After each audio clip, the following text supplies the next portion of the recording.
Almighty God, faithful God, we thank you and acknowledge you for who you are. God, we give you thanks that you have taken us through this conference up to this point. And God, you have allowed us to have fruitful and productive discussions, presentations, and interactions. And as we go into day 2 of this conference, Lord, we are assured that you will continue to be with us. So God, we present today's proceedings before you and ask for your blessing. We ask that you would continue to be with us. In Jesus' name we pray. Amen. Thank you, and a very, very good morning and welcome to everyone. And it is my privilege to welcome, I see joining us Dr. Ethlie London, founding executive director of the University Council of Jamaica and founding president of CANQATE. We're very, very happy to have you with us again, Dr. London. We are a few minutes late, but we're going to take time out this morning. We have some lovely persons at the back we are hoping that you will interact with them throughout the day. We have our sponsors, and we're just going to take 2 minutes to recognize our sponsors as well as our exhibitors. The sponsors are the University Data Protection Office, the Vocational Training Development Institute, the Gleaner, and the Jamaica Tropical Foods Limited. And I know we all enjoyed the snacks, St. Mary's Tropical Snacks yesterday. Those were shared with us. So give a round of applause to our sponsors. We would also like to acknowledge our exhibitors, Dr. Cornea Walters-Jones, the Excelsior Community College, the University of the Commonwealth Caribbean, the Jamaica Tertiary Education Commission, the Council of Community Colleges of Jamaica, the Caribbean School of Medical Sciences Jamaica, the College of Agriculture, Science and Education, the National Council on Education, the Tip Friendly Society, the Edna Manley College of the Visual and Performing Arts, and our own Ministry of Education. Please put a round of applause. Please give a round of applause for our exhibitors. We also want to welcome very specially Dr. Michelle Claville, who will be one of our plenary presenters later this afternoon.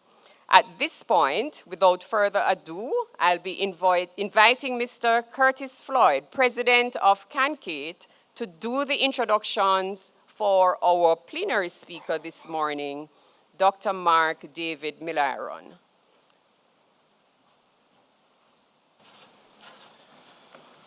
Good morning, everyone.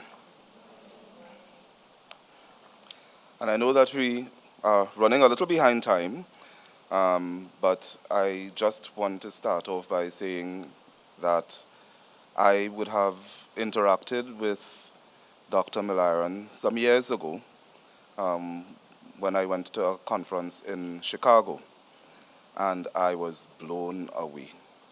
And I just want to emphasize to you all that we are extremely fortunate to have him to be able to present us this morning. You're in for a treat. So Dr. Mark David Milliron, is an award-winning leader, author, and speaker and consultant who works with universities, community colleges, K-9 schools, K-12 schools, foundations, corporations, associations, and government agencies across the U.S.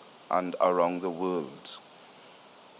He serves as president and CEO of the National University, which is one of the largest non-profit universities in the United States.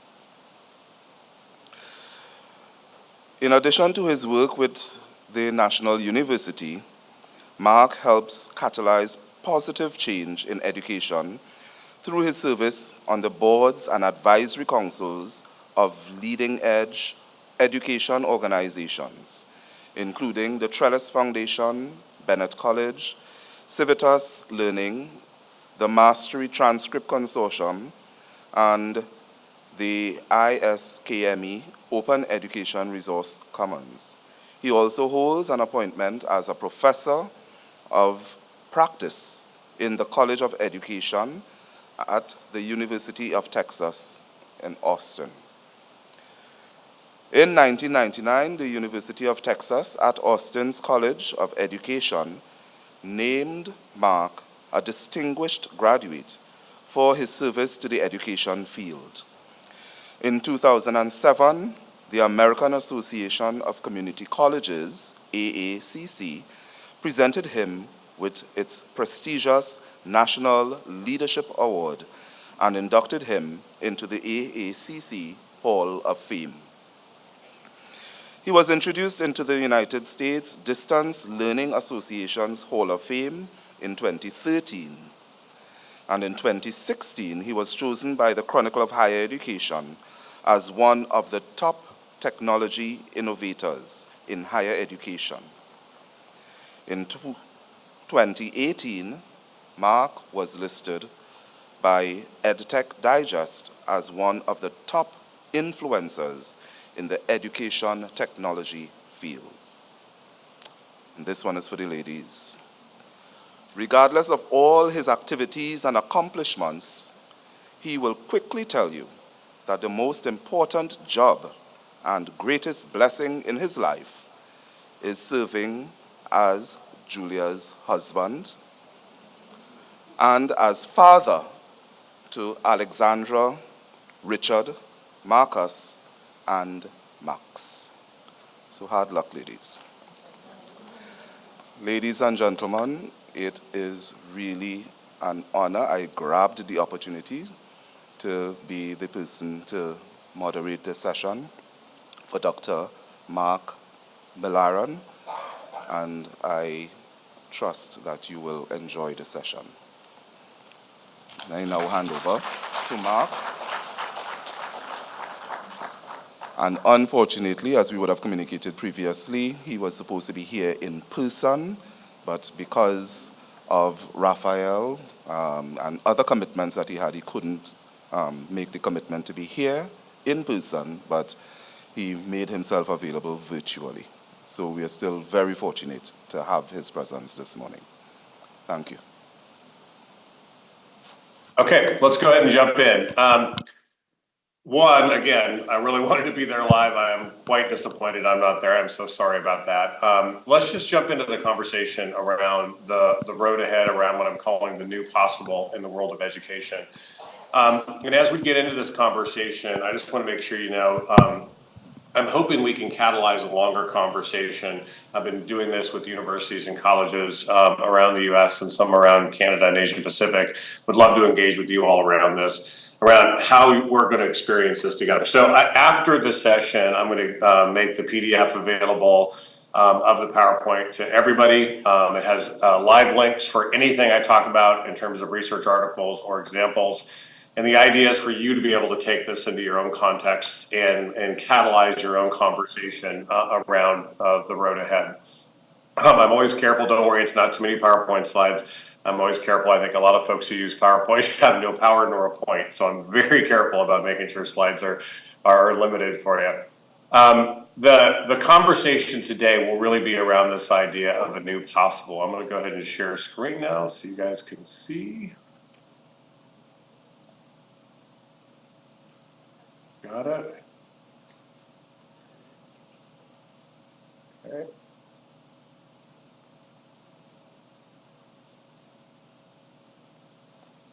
I'll make sure you guys are all seeing that. So you guys can see the slides, thumbs up. You guys can see the slide, good. So where this came, I'll walk you through kind of where this came from. A few years ago, I kind of came to the conclusion that we as people in the world of education were living through some pretty significant events that are helping us kind of rethink how we're going to move forward in the coming decades. And it comes at a moment when many of us had like an idea of where we wanted to go. And I I thought back to an experience I had when I was flying across country, and this was probably 15 years ago. I'm hopping on a plane in Charlotte, North Carolina. I'm flying out to Los Angeles, California. It comes after a week where I have been having meeting after meeting after meeting, and I felt like I was getting nothing done. And I had a ton of work I had to get done. I knew I had a 5-hour flight ahead of me, so I decided I was just going to park that work, and I was going. Well, I'm on the plane. I'm just going to knock it out. So I came on the plane with a plan of action. And I got into, I boarded the plane early. I got into my aisle seat. I started like setting myself up, sending the message to everybody else that I'm very busy because I wanted to put my head down and just kind of focus. I didn't have anybody in the seat next to me, and both seats next to me were open. And as I'm getting myself ready to do all this work, people are streaming down the aisle and getting into their seats. And just then I looked up, and at the front of the plane, coming down the aisle, is this wonderful young man. He's probably, I want to say maybe 13, 14 years old, but clearly the young man has autism. And just so you know, I come from a large and diverse family. I come from a family of 9 kids. I have an African-American brother, a Native American brother, and a Korean sister, which my family adopted. And we had more than 25 foster kids who rotated through our house during the time I was growing up. So it was a big, rowdy household. And a number of the foster kids we had special needs, and we actually had autistic kids within it. And so I was very, saw the smile coming down the aisle, and I thought to myself, I just know how the universe works. I'm buried out of my mind. I'm almost positive this young man's going to be sitting next to me. And sure enough, the flight attendant comes down and taps me on the shoulder and says, "Would you mind getting up?" And so I got up, and she sat the young man in the seat, on the window seat, like right across from me. And she then, as I sat back down, she leans across me and she goes, "Billy, do not worry about anything. This flight is only 5 hours. If you have any problems, you can push this button right here." She goes, "If you have any questions, just ask this nice man right here." And she points it. So I'm like, okay, I'm suddenly nominated to be Billy's support system, which I'm fine with. And so she takes off, and I look over at Billy. He's looking around, kind of trying to get his bearings. And then he just looks right at me, stares at me, and he goes, "What's your name?" And I'm like, "My name's Mark. What's yours?" He goes, "My name's Billy." And he starts looking around, and he goes, "You're going to be my new best friend." I'm like, "Okay, I guess I'm going to be your best friend." And we suddenly started talking, and then he let out. He's a really loud kid. He was like, but in a fun way. And as he's talking, other people start turning around and joining our conversation, and we find out that he's going to Los Angeles. He's visiting family that's out there. He's going to go to Disneyland. He's really excited about Disneyland, and he's talking about it's a small world.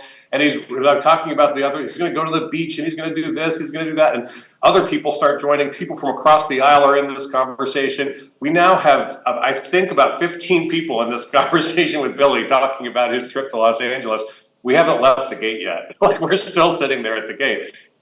And then the announcement comes on, and we're going to start taxiing down the runway. And right when it pulls back from the gate, you just see fear in Billy's eyes. You can tell he's scared. And he reaches down, and he puts his seatbelt on, and he starts looking around. And you can tell he is really, really scared. And I'm like, "Billy, don't worry. This is totally normal. This is how we have to get to the bottom of the runway to take off." And he is scared. He's looking in all directions, and people are kind of looking at each other like, "Okay, what are we going to do?" Because this kid is clearly terrified of what's about takeoff. And so as we get to the bottom of the runway, I'm about to say something to him, but before I can say anything, boom, the engines catch, and we start taking off down the runway full blast. And as we're going down the runway, boom, it just pops, and we start to rise, and you just see panic in Billy's eyes. He is like scattered, looking all over the place. People are looking around and looking at me like I'm supposed to do something. He is freaking out. He has grabbed the window so hard you can see the whites of his knuckles. He has grabbed the armrest beside him so hard there's cushion coming from between his fingers. And then his eyes like roll back in his head, and he starts kind of shaking in all directions. And it looks like he's having a full-blown grand mal seizure. He is just freaking out. And everyone's panicked. Everyone's looking around and looking at me like I'm supposed to do something. I'm trying to reach over, and then suddenly he just drops, and like his head goes right into his lap. And I'm like, okay, so we're finally at the top of the ascent. Billy's down. I'm about to pop out of my seatbelt to run up and get some help. And just then, Billy pops up and goes, "Just kidding." He's like, "I got you," and he started hitting me. So it was like a total fake out. And it was a moment, it took me about a good 10 minutes to calm down because he was like clearly that kind of presence.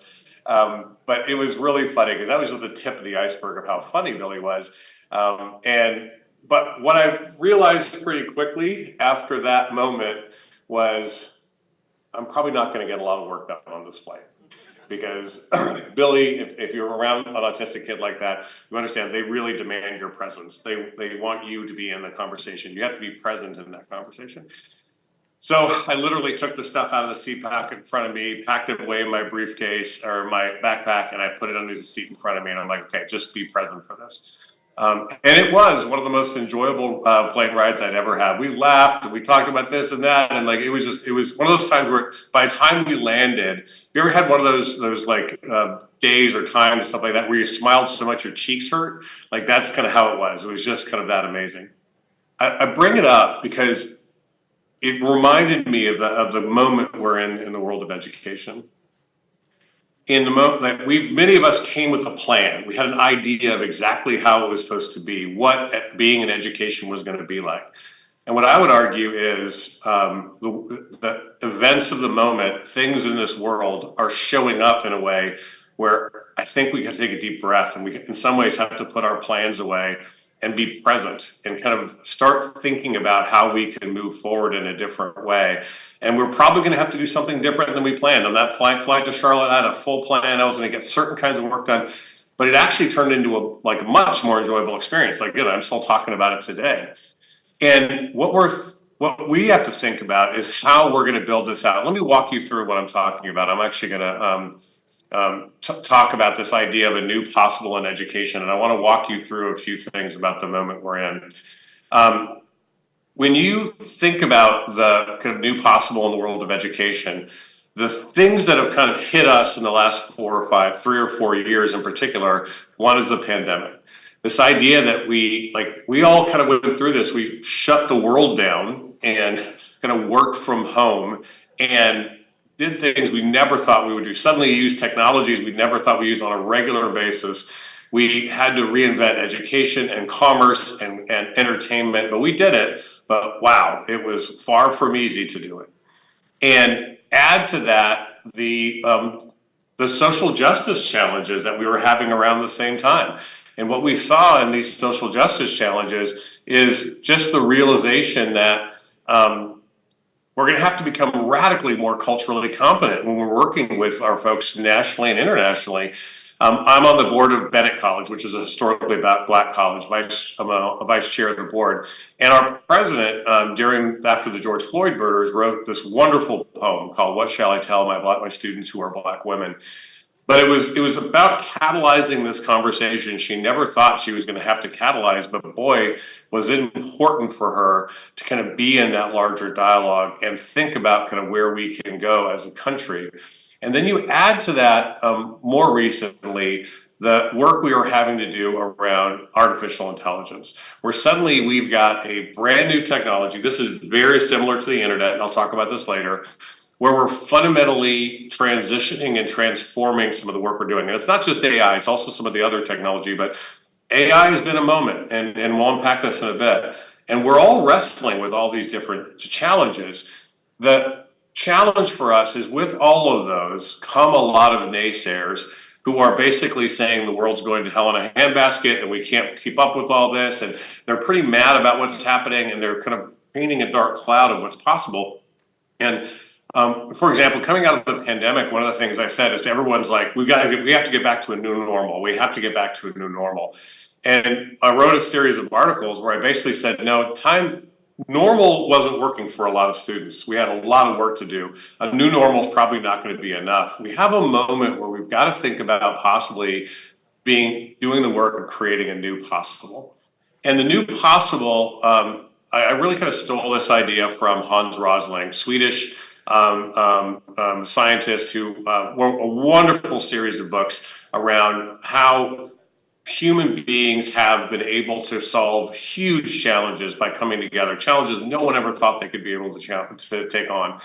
And his last book before he passed, which was just a few years ago, a book called Factfulness, where he basically says to anybody who's telling you things are worse, you've got to look at the data. If you like, there is no time in human history you would rather be randomly put on this earth as, you know, where you couldn't pick your gender, you couldn't pick your race, you couldn't pick your social status. If you were randomly put on this earth, you would not pick any other time in human history than right now. And that's because you're more likely to live, you're more likely not to be a slave, you're more likely to be able to have some kind of thrive. You might not have a 100% chance of it, but you're far more likely now than you would be 100 years ago, 200 years ago. And he basically talks about this idea of like all the progress we can make, whether it's in health, whether it's in stopping nuclear challenges, whether it's the idea of trying to make sure we're creating better social mobility. And by the way, if you Google Hans Rosling, you will see some of the most amazing data visualizations you've ever seen, where he really tries to point to how you can actually drive this kind of larger change. But in this book, Factfulness, he has this wonderful quote where he basically says, he says, "I'm not an optimist." You know, people have said, "Oh, you're just like you're old Rosie. All you think about is how great things are." And he's like, "No, no, no." He's like, "I'm not an optimist. That makes me sound naive. I'm a very serious possibilist. It means someone who neither hopes without reason nor fears without reason, someone who constantly resists the overdramatic worldview. As a possibilist, I see all this progress and it fills me with conviction and hope that further progress is possible.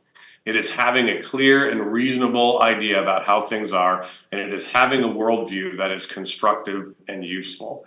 I just love the way he approaches that conversation, and I love that term. I would argue that we're in a moment where we as leaders in the world of education need to think about how do we lead towards a new possible in the world of education. And if we're going to lead towards a new possible in the world of education, we've got to think about kind of three big buckets. And by the way, there's a bunch of resources around this. I co-edited an edition of Change Magazine, which is the big journal for all of higher education. It was called Meeting the Moment, Innovation and Change in Times of Crisis and Need. And there's examples in here from Western Governors University, Arizona State University, kind of the privates like Duke and the small community colleges and the large community colleges. It's a neat piece. But coming out of it is this, I'm going to argue kind of three big things for you as a leader if you're thinking about leading in this time towards a new possible.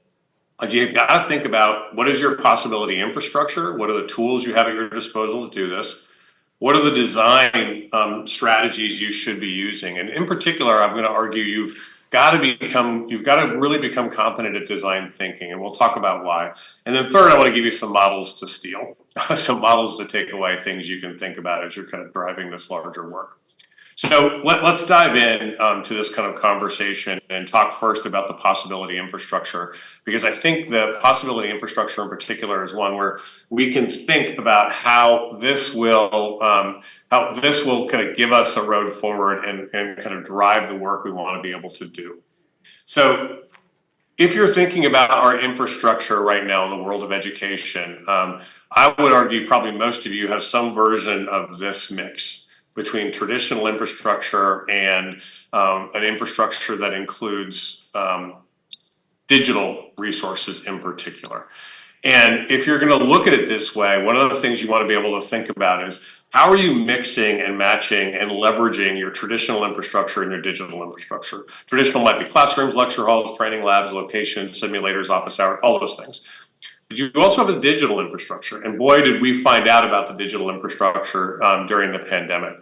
During the pandemic, we actually did a lot of work to kind of explore what would be possible with our digital infrastructure. And we dove into how can we provide services with our web, with our LMS, with Zoom and with Teams and with different kinds of social. And we reinvented processes to get resources to people. We really got inventive around this. And in the pandemic, one of the things I thought was interesting was we've suddenly started thinking about digital far more than just the instructional side. Because a lot of you have been doing learning management systems and online learning and blended learning. We really started thinking about how can we leverage digital technologies for outreach, for advising, for financial aid, for student activities, for co-curricular experiences, yes, learning, but also for things like internships and alumni connections. And we got broader about how we do this. And one of the things that is powerful is we got past some of the, what I would call the dogmatic diatribes. In the world of education, we have a real challenge in that very often we end up in this war between people who want to do, I'll just give you a concrete example. Some of you are probably exhausted by the argument between what's better, online education or on ground education, in-class education. And what's so frustrating about that is I probably can ask you right now, by a show of hands, how many of you can think of a teacher in your mind right now that was unbelievably transformative in your life, really helped you think differently about yourself and inspired you on the journey that you're on right now? Raise your hand if you can think of that teacher. Okay, hands back down. How many of you also can think of a teacher that you would not wish on your worst enemy? Like, raise your hand if you can think of that teacher, right? And I would argue that the teacher you just thought of probably was a teacher delivering both of them, were in traditional formats. And what we find from the research is that the teacher effect and the design effect of the learning is so large that the modality almost doesn't matter. There is really good online learning and there is really terrible online learning. There is really good face-to-face learning and there is really terrible face-to-face learning. It has to do with who the instructor is. It has to do about the relationships being built. It has to do with the design of the instruction. You can do great online, great hybrid, great on ground. And by the way, we're adding in virtual reality and other kinds of tools to it. But the problem is we as leaders end up in this conversation where we're arguing about what is better online or on ground. And the challenge is the caustic cynics who are angry about everything, who don't want anything to change, who only want traditional, are a challenge. And so help me here. All of us have to deal with this. You have people at your college or university who do not want to change whatsoever, and they really are angry about all the technology. They would rather go back to very traditional education. They're mad. A friend of mine says, you bring manna from heaven, it's too salty for them. They're angry about it, right?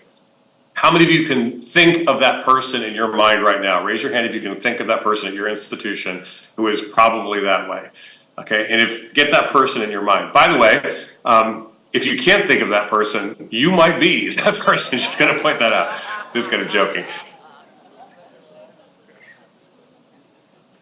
So, I'm sorry, are you someone speaking to me? Okay, so that caustic cynic is absolutely equaled by true believers. True believers are so convinced that their way of doing things, whether it's new online, hybrid, AI, whatever it is, that if you're not doing it, they somehow think you're evil. And you end up in a war between caustic cynics and true believers. And what happens is what you need to really drive change is you need thoughtful critics and careful advocates who want to measure twice and cut once and really take care of students. You've got to be able to calm down the caustic cynics, temper the true believers, and create a space where you can actually drive forward. But that means we've got to do this work together. And this is not anything new. We've been doing it since the age of the internet. I really began my work in higher education, working with universities all over the world, trying to help them see what we were going to be doing with the internet and education. And now we're doing it with AI and other kinds of tools, and the conversation is very similar. But job one for us as leaders is we've got to create the space for those thoughtful critics and careful advocates to advance the work that they're doing. Now, in addition to this idea around the infrastructure, we've got the new things that are happening. So mobile has become a really big thing for a lot of institutions. And I would argue it's probably next in line around the big things that we're managing. Many of you have been using mobile resources to serve students, and especially during the pandemic, we use mobile devices more than ever. But one of the things we found, for example, at National University, is the students, by and large, the number one way they're consuming our learning management system and our website in general is not on traditional laptops or fixed computing. 80% of the hits are on mobile devices, which means we have to really figure out how to get good at mobile responsive design, leveraging mobile apps and again, design features so that people who are leveraging mobile devices to do their learning can do it at a really high level. The number of students who write complete dissertations on their mobile phones, listen to me on that. They write their entire dissertation, they compose the work on their mobile phones, or they do that on their iPads, will stun you. And what we've got to really think about, how are we going to think differently about those mobile devices? Again, everything from phones all the way up to the iPads. We've got to get much more crisp about it. But in addition to that, another part of our infrastructure really is the rise of virtual reality. And the virtual reality, metaverse, augmented reality, versions of this are profound and they're in use right now. And what I'm going to tell you is that you as an educator need to really to kind of do your work to kind of see what's out there and see what's going to be exciting about this and how you plan to use it. And I'll just give you a couple of concrete examples on this one. So if you haven't, I'll just give you a to-do. Find a young person in your life who has a Meta headset or an Oculus headset. And if you go to the Oculus education pages, they have a whole series of experiences that you can do that are absolutely worth taking the time. Whether it's Ocean's Rift or the dinosaurs or Human Anatomy VR, you put on the headset and you're in this surround world of deep 3D and interaction that will completely blow you away. If you haven't done this already as an educator, many of you have, but if you haven't, I would argue if you haven't done this in the next year, it's almost educational malpractice. And why I say that is because these resources are going to take us to a whole different level of being able to show academic and educational resources to students. It's really going to help them engage and connect in a way that we haven't seen in the past. It is worth your time to make sure you dive into virtual reality.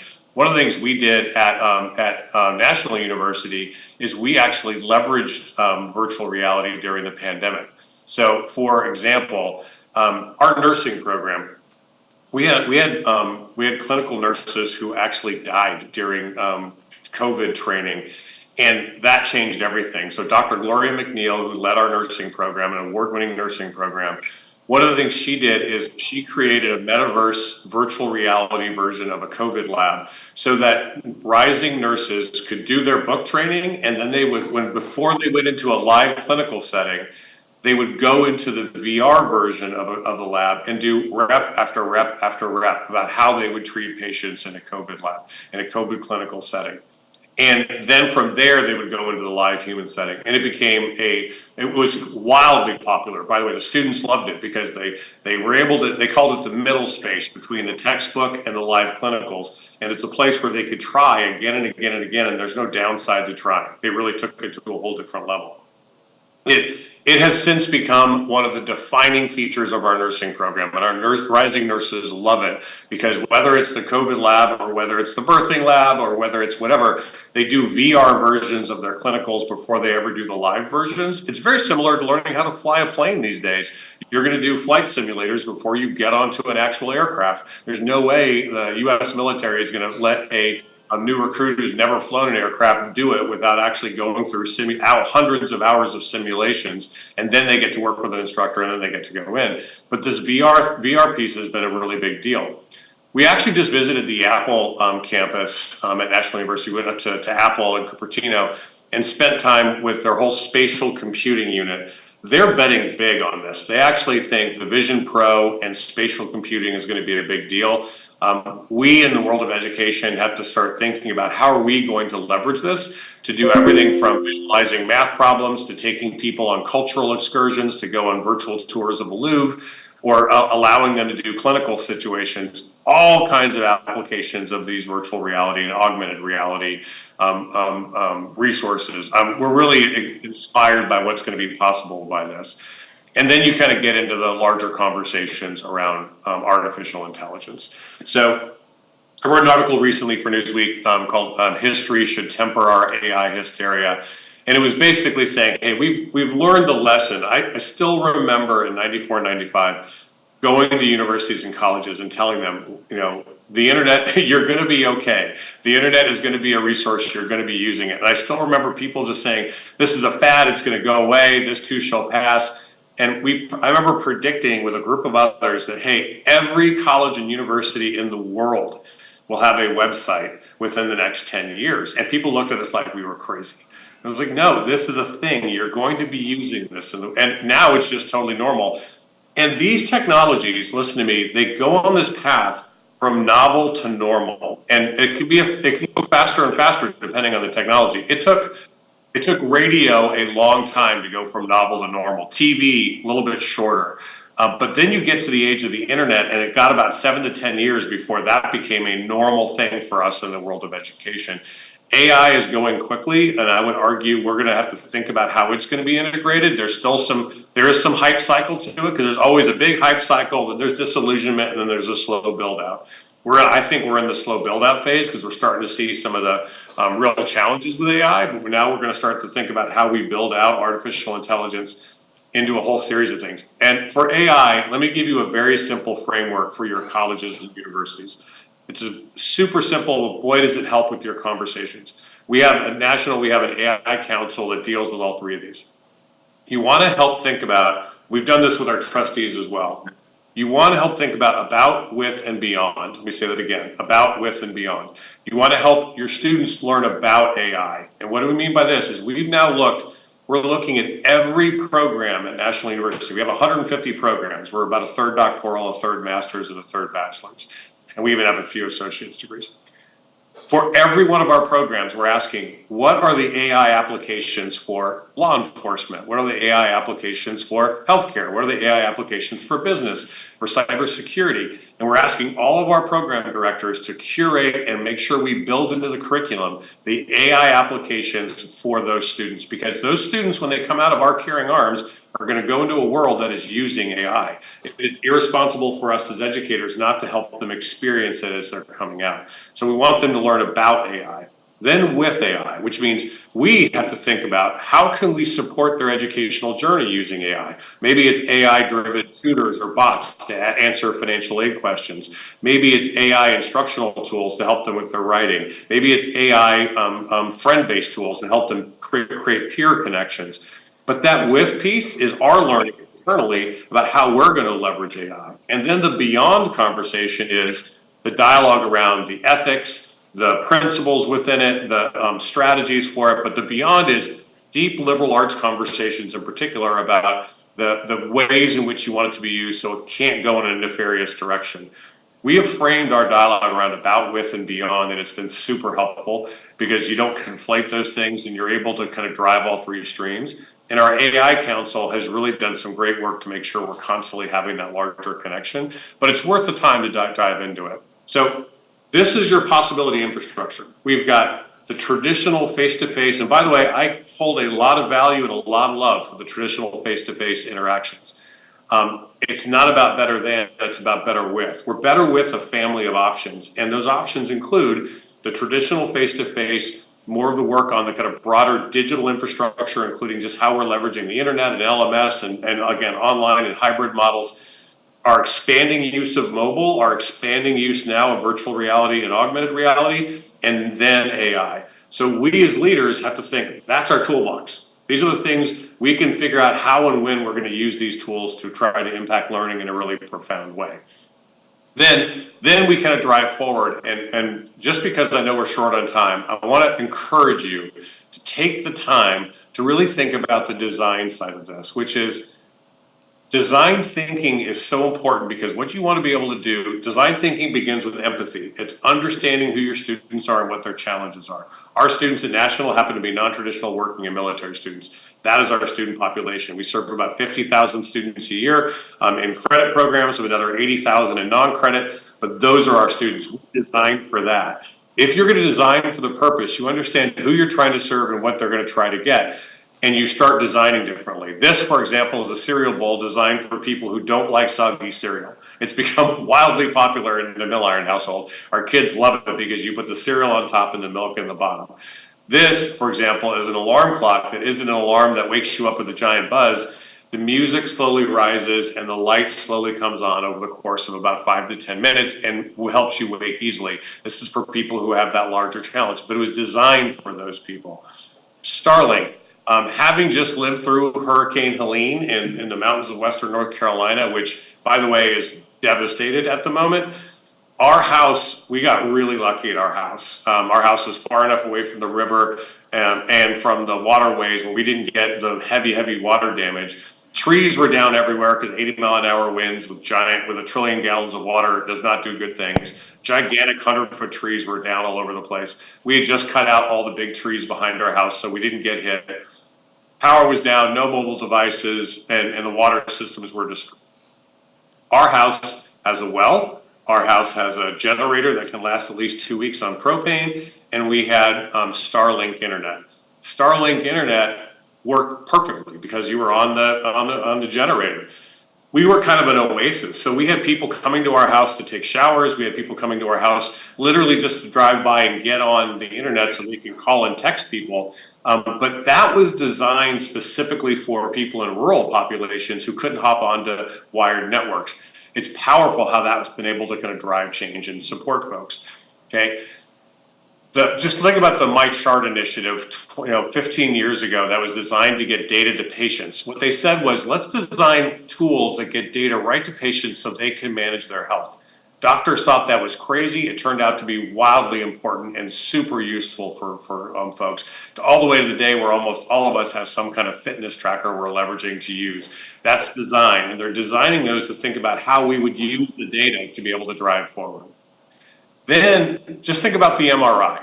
I don't know how many of you have had the glorious experience of going to an MRI, but the MRI is, for a guy like me who's 6'4", 250 pounds, going into the MRI is not fun. First time I did it, I had a massive claustrophobia moment. The doctor literally had to push my shoulder over and get me into the hole. I felt like I was toothpaste going back in the tube, and they had me going all the way up to it scared me to death. And I'm not claustrophobic, it just completely freaked me out. And I called a buddy of mine who was a doctor, and he's like, Mark, you're not alone. This has been a big problem for a long time. In fact, GE actually did a big redesign project, and they came away with a very different kind of MRI based on open MRI technology, and it's specifically designed for kids. And what they did is they took an MRI and they made it open, they put virtual reality on it, and they allowed kids to go on a pirate adventure as opposed to going into a giant scary hole. It transformed, and they got the failure rates from up to 40–50% down to single digits just by doing the design. So the principle here is think about your technology, think about your design, and if you're going to dive into the design thing, 2 books to really read. One is called Range by David Epstein. It is worth the read. It really talks about how education and healthcare are wicked domains.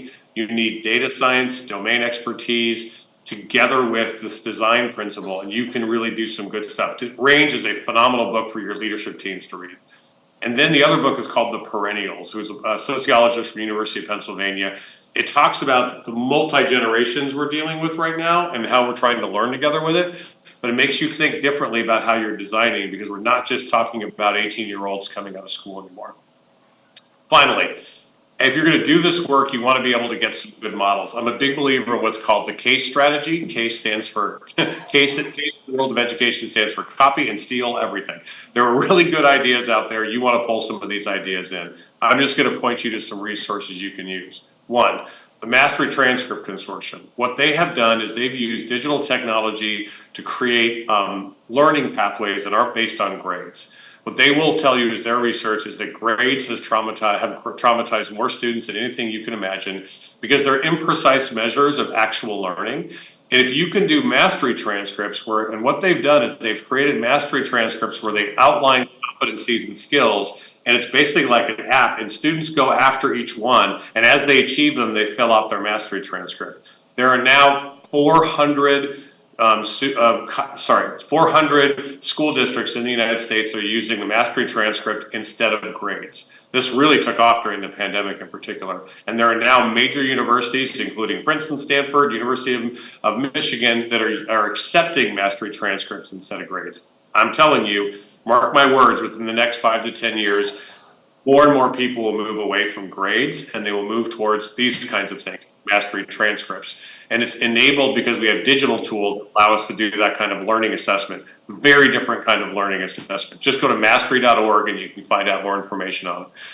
Places like the Global Online Academy, which are the most elite private schools around the world, it's Jakarta International School, it's Eton, it is Sidwell Friends in Dalton and Lakeside, Beijing Academy, but they're all using the versions of Mastery Transcript Consortium and digital learning to be able to drive this.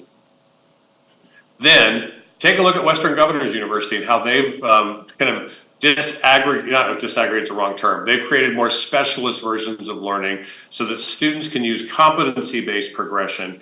Competency-based progression, instead of learning where you master content and move on, is now, Western Governors was considered a crazy idea 20 years ago.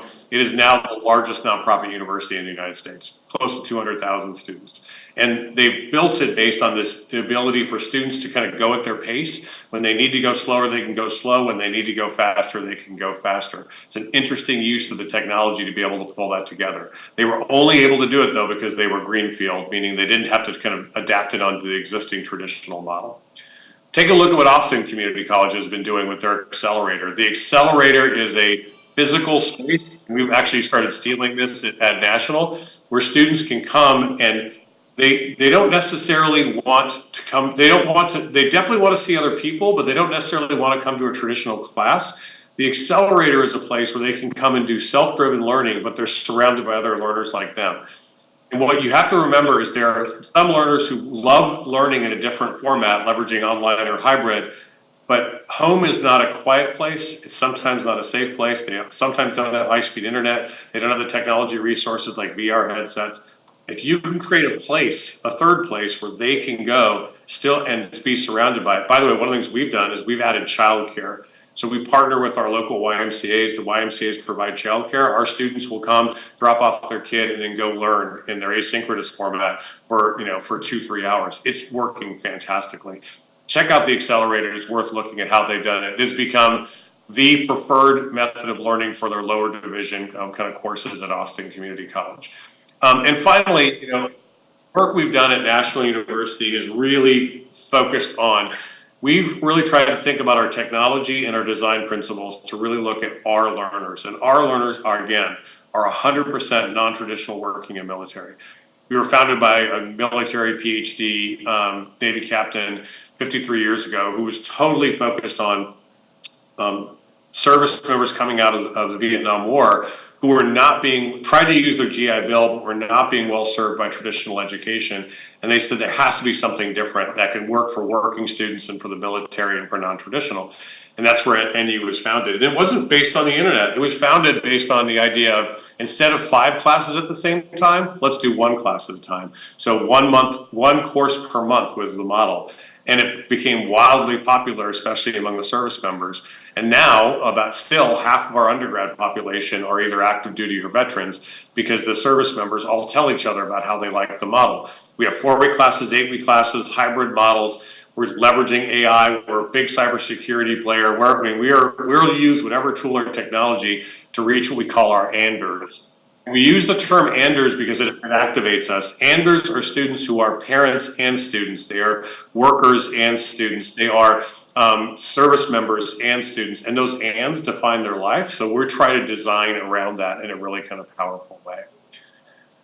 And by the way, one of our favorite phrases is that college is not a collection of classes. It is a family of experiences. I really feel deeply about this.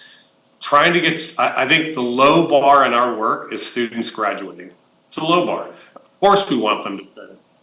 What we want is for them to have a transformative life experience with us. In fact, we say often, students don't come to us for degrees, they come to us to change their lives. The degree is just a way to change their life. It's a means to an end.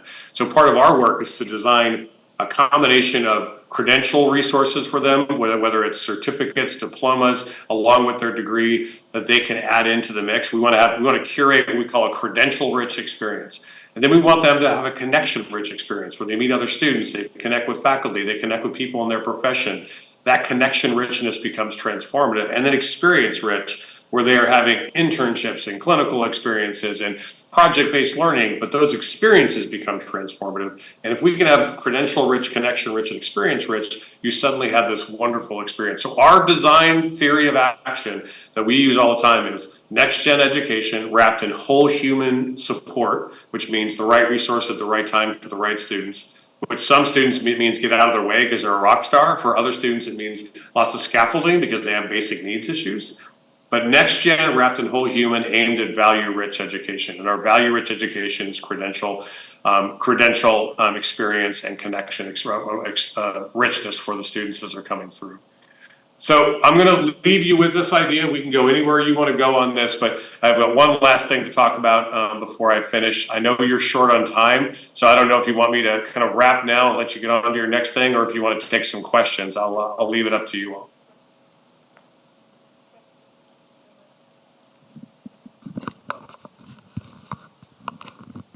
Ladies and gentlemen, you have heard him.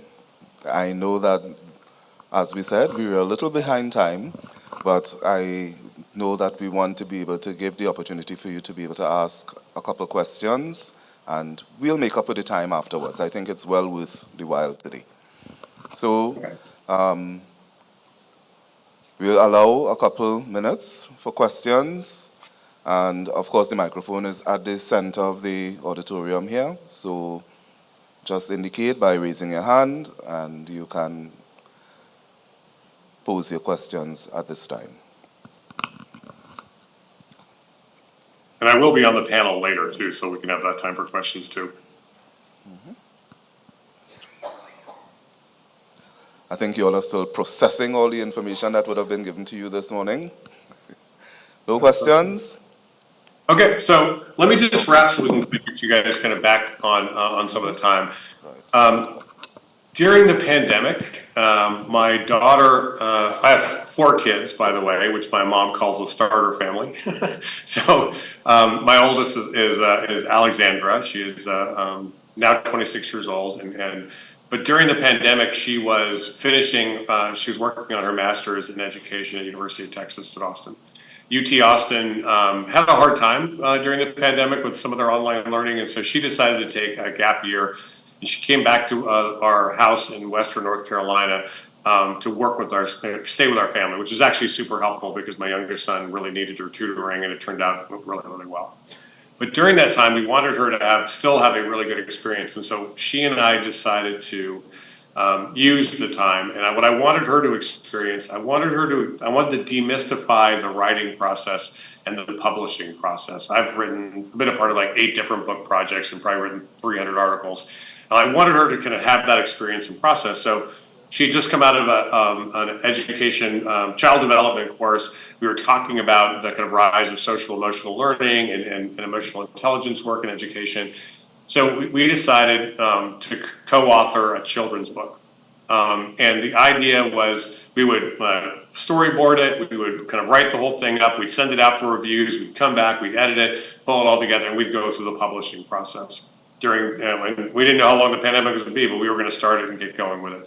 So we ended up writing a book that was available on Amazon now if you want to get it. I'm not telling you to go get it, I'm just saying, I'm using it as an example.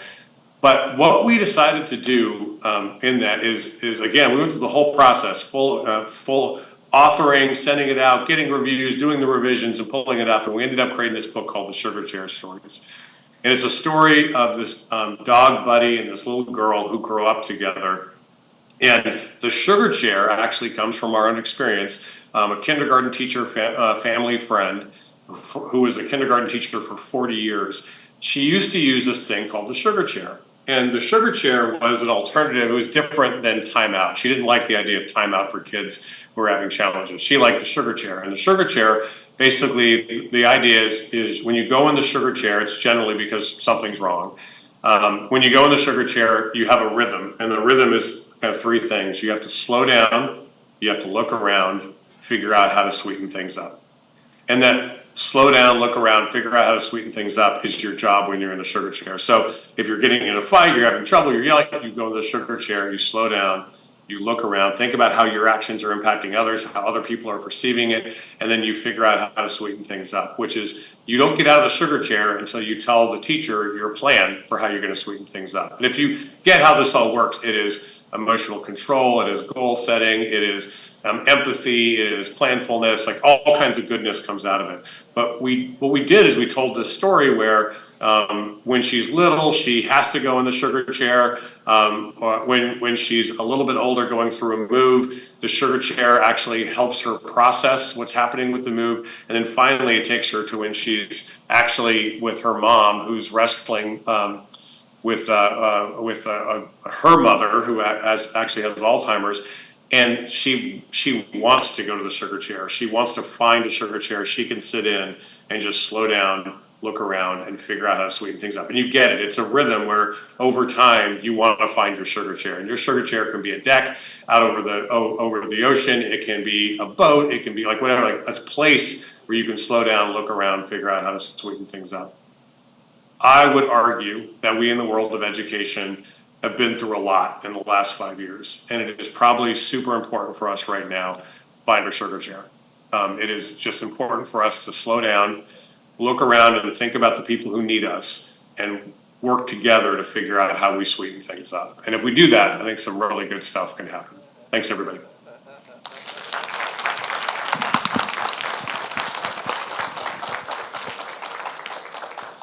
Very good. Okay.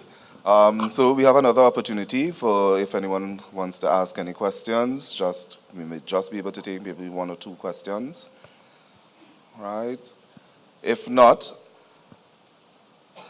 2 of the takeaways for me is college is not a collection of classes, but a family of experiences. And I want us, as a family, as a CANQATE family, to again demonstrating through a round of applause, rousing round of applause, how much we enjoyed this experience this morning with Dr. Mark Milliron. Thank you all. Thank you so very much, Dr. Mark Milliron. And again, you will get the opportunity to experiencing them again this later on today when we have the panel discussion. Yes? So Yep. I told you were going to be in for a treat, and he delivered. He delivered, yes. So thank you so much again. Thank you, ladies and gentlemen. So I will now hand over to the moderator for this moderator, who will let you know what's coming next. Thank you so much, Mr. President. We move right into our concurrent sessions, and we have 2 sets before we take the break. So we are in Montego Bay, and to my right is Negril, to my left is Port Antonio, and then you know what comes next? You go out the door, you take the boat down to Rio Bueno. All right? Thank you.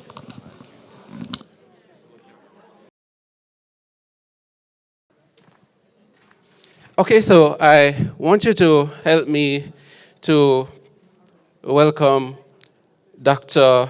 Marcel Hudson while he presents his research on the role of faculty and staff induction programs in establishing a data-driven culture in higher education institutions. Just a little on Dr.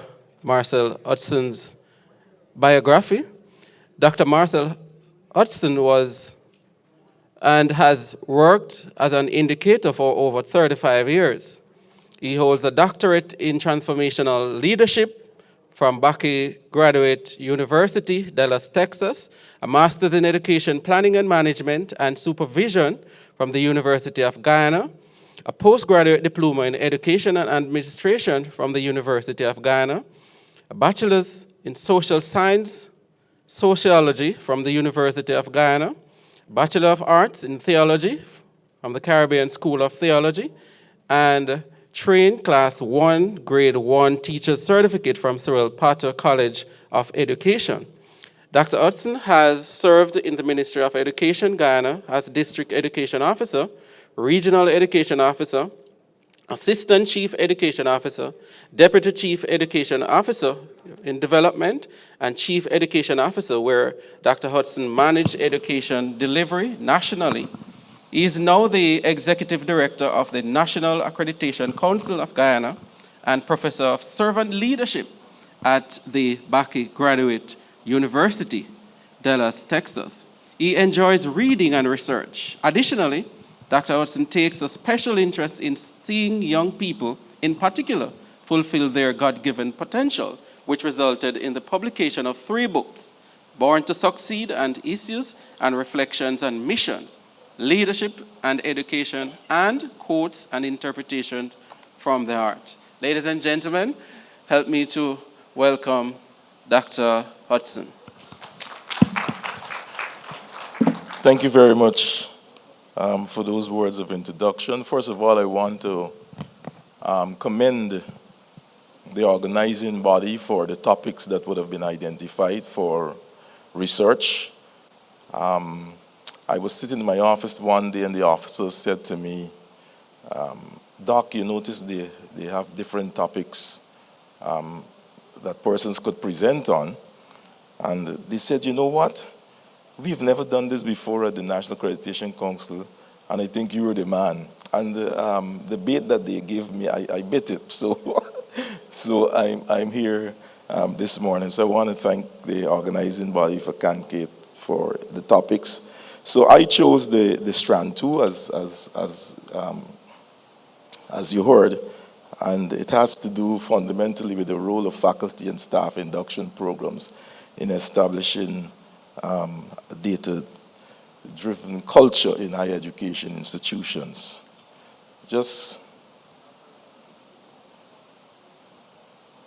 Where do I point this?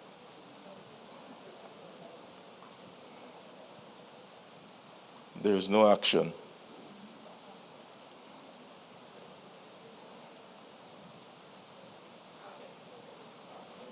Right.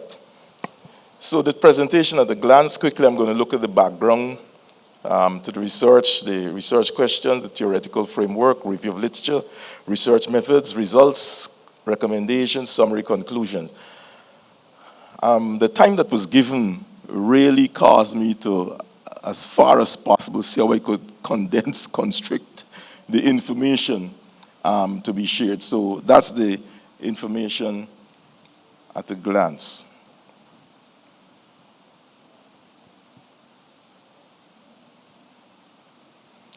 Somebody may have to help me change these slides.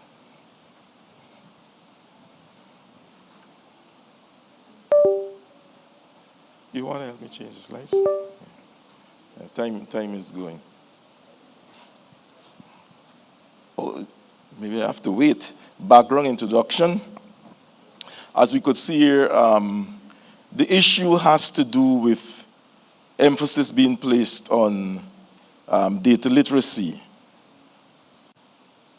You know that as institutions of higher learning, it is critical that we develop a culture of data, using data to make decisions, especially informed decisions, and not managing higher institutions by a feeling or, I have a hunch, this is what should be done. So this study fundamentally explores how induction programs for faculty and staff in higher education institutions in the Caribbean, and we'll get to that just now, aligned entrance into data-informed culture, and how we could change the status quo. I've been chief education officer for many years, and an education officer rising to the rank of chief education officer, and lots of times we see decisions that are being made, but their persons are not making use of information so that those decisions could be practical. So the issue here is whether induction programs, whether they emphasize enough on data literacy. That's another issue. And the information was not really known, because lots of times when you ask questions on this matter, persons don't know. So I have decided to delve into this particular area, and I'm grateful for Dr. Wayne Wesley. I'm sure many of you know Dr. Wayne Wesley, who would have helped me identify some of the participants. The thing about it is that I have promised not to name institutions and any person who would have given information on this matter, because I wanted persons to be honest about their opinions and their views. Sometimes when you represent, as a matter of fact, when I tried getting one institution in the Caribbean, I was given a paper to fill out, and when I looked at this paper, I thought I was doing a doctoral thesis all over again, because this paper had a multiplicity of things that I should respond to before they give me permission to use that institution. And my mind tells me that's how protective people are. What were the results? They wanted to know everything that I should share here before they give me permission to use their people. So the study had 5 research questions, that sought the response from faculty and staff on the significance of induction programs, promoting culture of data usage, higher education regarding decision-making, enhancement of data skills, attitudinal change towards the use. What were some of the challenges faced in the institutions as they try to embed a data-driven culture and the content within the induction programs, and of course, the mitigation. And the last research question focused on continuous support. What kind of continuous support as it relates to professional development in relation to the sustainability of the matter? Now, I've adopted, there were many theoretical frameworks. I had 3 of them, but at least the one that seemed to be more pivotal to this particular research was the theoretical framework of organizational socialization theory. We all know socialization, it's a learning process. It begins from the time you're born until you're dead. You constantly keep learning. So the organizational socialization theory was used as I move forward in this process. And what it is, the organizational socialization can be defined, and you'll see it there, as a process of learning and adjustment through which the individual becomes able to assume an organizational role that satisfies both organizational and individual needs. And so this is a dynamic process between individuals and the organization when the former's just taken on the role. So what has happened many times that persons come into an institution for the first time and they are left alone, or there is this assumption that they know what to do and they know how the institution is functioning. And fundamentally, that's why induction programs are very important, because as you enter an institution, you should know what the institution expects of you, and you should not leave it to chance that persons join the institution already knowing what to do or how to function. And so I'm going to skip this issue of review of literature because I've delved into many pieces of information on the matter, and it was interesting. The entire document that CANQATE had asked to submit is with the organizing body, but the literature was very informative in terms of how higher education institutions treat with the whole issue of developing a data-driven culture. Now, quickly on the methodology. So this study was informed by mixed method approach was used, and this procedure was most critical in that it allowed questionnaires or case study examination to collect, analyze, and integrate data. So a comparative analysis could have been made with case studies and what the results would have shown as the questionnaires were tabulated and the information put together. So the study drew a stratified random sample from 38 persons across higher education institutions. I'm not using the names of the institutions. In the Caribbean also, but I could tell you some was from Guyana, at least 2. Also analyzed 5 case studies in different higher education settings around the world relevant to the study. So 5 case studies around the world, and then a comparative analysis was made in terms of what the case studies revealed around the world and relate that to what we found as persons responded in relation to the subject matter. So we had a 5-part questionnaire, and that questionnaire was with closed-ended questions, and it was prepared at the faculty members and staff. And then there were graphic summaries used to discuss findings, showing figures, diagrams to assist and organize ideas, systematically exploring relations. And so there were 10 significant gaps, but again, because of time, I chose to look at 4 of those gaps that we found. If you look, you'll see that The first one, respondents' familiarity with data.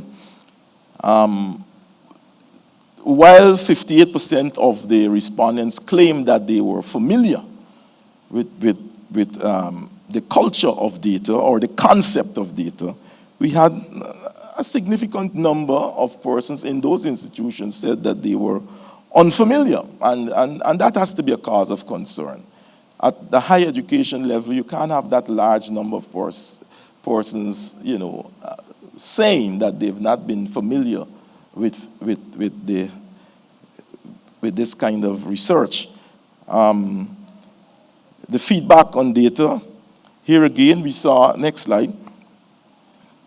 Here again, we saw an alarming 57% in red. They said that they did not consider any data-driven practices in their execution of duties. And 43% said that they had considered that, and that is a sign of hope. But then again, when you have 57% saying that they have not considered using data, I think that is something for us to take note of. Then the respondents' perception of continuous support. Look at that large bar there.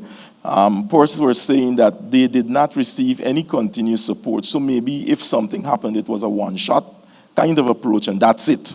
And we all know if we're talking about sustainability, you have to keep at it if persons are going to become better. But of course, a large number of the persons admitted that they found it to be very important. So what is happening here is that they need to be exposed. This is what they're saying. They believe it is important, but yet they have not had the kind of support and the exposure. Now let's look quickly at the results. The induction program, those are the areas that I selected. University of Michigan, in terms of induction programs as drivers of data culture, both the case study and the survey identified induction programs as crucial, creating a data-driven culture. But yet we see, that's Michigan, the University of Michigan, and but yet we see when we contrast that with the survey results from the institutions in the Caribbean, 57% of the survey results, the respondents said that there was a lack, the respondents lacking data-driven practices in their induction program. So they were saying as they were inducted, there was a lack of any use of data in the induction program. So you know what we say, charity begins at home, right? You can't want people to perform in a certain way, but yet when they come, nothing is said about it. Hands-on training, University of Leeds. Both case study and the survey emphasized the need for practical hands-on training. Leeds successfully used the real-world data tools, while 60.53% of the survey respondents wanted more practical sessions. So what we gather here is that it was just a talk. If it happened, it was just a talk, but there was no hands-on information. And we know if you have learning takes place in a better fashion when your persons could have hands-on information or experiences, concrete information, you manipulate concrete objects and what have you. The ongoing support again, University of Toronto, the case study survey agreed that the importance of follow-up. Toronto's university success contrasts with the survey, 71.05% who reported no follow-up. So again, there was no follow-up done. And then when we talk about changing attitudes, Arizona University, they attribute to the fact that attitudes of persons were changed, which is in keeping also with the research findings, because those who were exposed, they claimed that there was an attitudinal change. But then we still had a 47.74% who said that there was no attitudinal change, which means that we have to consistently be on this particular area. And so the fact that we had 52.6% reported attitudinal change, I think that is a sign of hope. But something has to be done more so that we could have that number increase. Addressing resource pressures, well, we see there's always an issue of resources. The University of Sydney, they agreed that what they did, they developed a tiered approach where they had basic information, then they moved to intermediate and advanced training. So what they were saying, even if you hadn't the resources to engage in a lengthy advanced structured training, at least you could start with something at the basic level. How induction, the research responses to the research questions, I'm going to move quickly now because of time. How do induction programs for faculty and staff help establishing a data-driven culture in higher education? There was a unanimous agreement that faculty and staff induction programs in higher education, that these institutions lay the foundation for institutional data-driven culture through organizational association.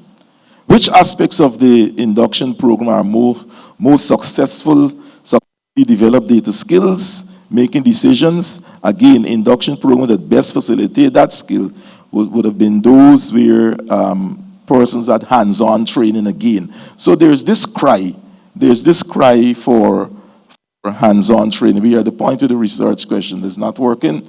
Same thing with me. Right. And so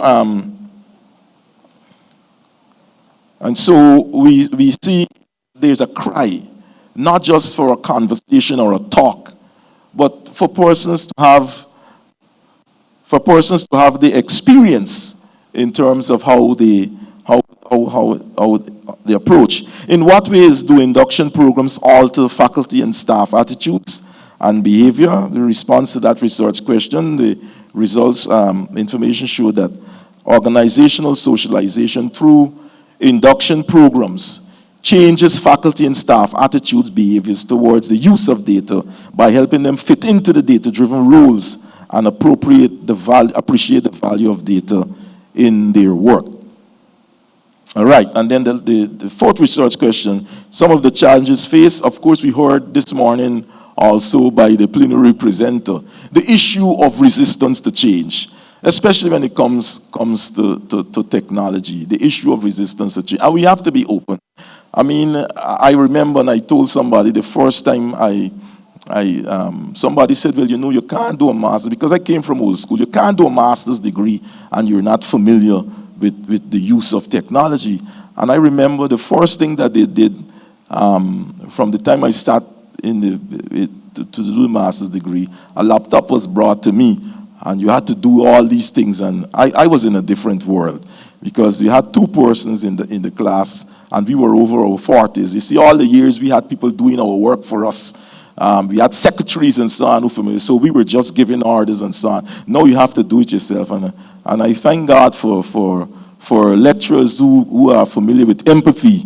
I remember one lecturer said, Dr. Zampino, because we did it with Nova University in America, and she rubbed me in my back and she said, we have all day here with you. We will stay with you. The young people, they wrote the exams and they flew through the door, the practicals. And so me and this other lady, we're the older folks, and we're there, as we say, looking and joking, right? And but one thing I knew, though, when it came to the theoretical aspect, I don't care how young they were, they had to come good in the theoretical aspect. But there's some professors who would have said, no, these old people can't make it. Let's finish with them. Time up. But Dr. Zampino, female, said, I'm here for you all day. All days. And of course, that comment caused me to speed up. To what extent does the induction program continuous support and professional development affect the sustainability of data-driven culture? Of course, the information has been very clear. Continuous induction, support, and professional development are presented as one of the most important mechanisms for sustaining data-driven culture. Again, it can't be a one-shot thing, and we expect. You see, we want change in results. We want to know, we want to build programs, we want to enlarge our faculties, but you just don't go and produce a course outline or a course and you don't know you don't know the relevance. Who are we going to get the kind of people who will come and do this course, or you'll just have this course with one person, then you have to cancel the course. I've seen that already in universities where somebody introduced a course, not in Guyana, somebody who introduced a course, and once they would have introduced the course, the first batch you had like 10, and after then there is nobody, because somebody has not looked at the data And so even the advisors, that's why we talk about staff also, the advisors, you may not be an academic leader in the university as like a dean or a lecturer, but the financial people, those who are responsible for financial aid, those who are responsible for advising faculty, they too must be familiar before they give sound advice. Recommendations. The induction programs across higher education in the Caribbean are designed and implemented with comprehensive data-driven modules that would ensure faculties and staff within the institutions as well as equipped with data analysis and decision-making practices. This will help 57%, the gap of 57% where such a data-driven practice were not taken into consideration in the existing programs. And then we need to provide training again. Training. So once they come, the first entry into the university or into whatever facility, you weren't showing that other guy that, you know. Yeah. They provide continued training. You see, I come from Guyana in the ghetto part, just like some parts of Jamaica, so you might get a similar kind of reaction because he should have been shown that thing too as he continued to prolong his conversation. Provide continued training and follow-up support to overcome the knowledge gap among 42% of the faculty and staff unfamiliar with data cultures, ensuring continuous improvement. And so let me run through this. So you have the recommendations there. They're all there. If we're going to make a change, and then there's the summary and the conclusion, summary/conclusion. You could change, and so the information is all there. This research has actually took me considerable time for 2 months. 2 months after these young ladies in the office said, you have to do it.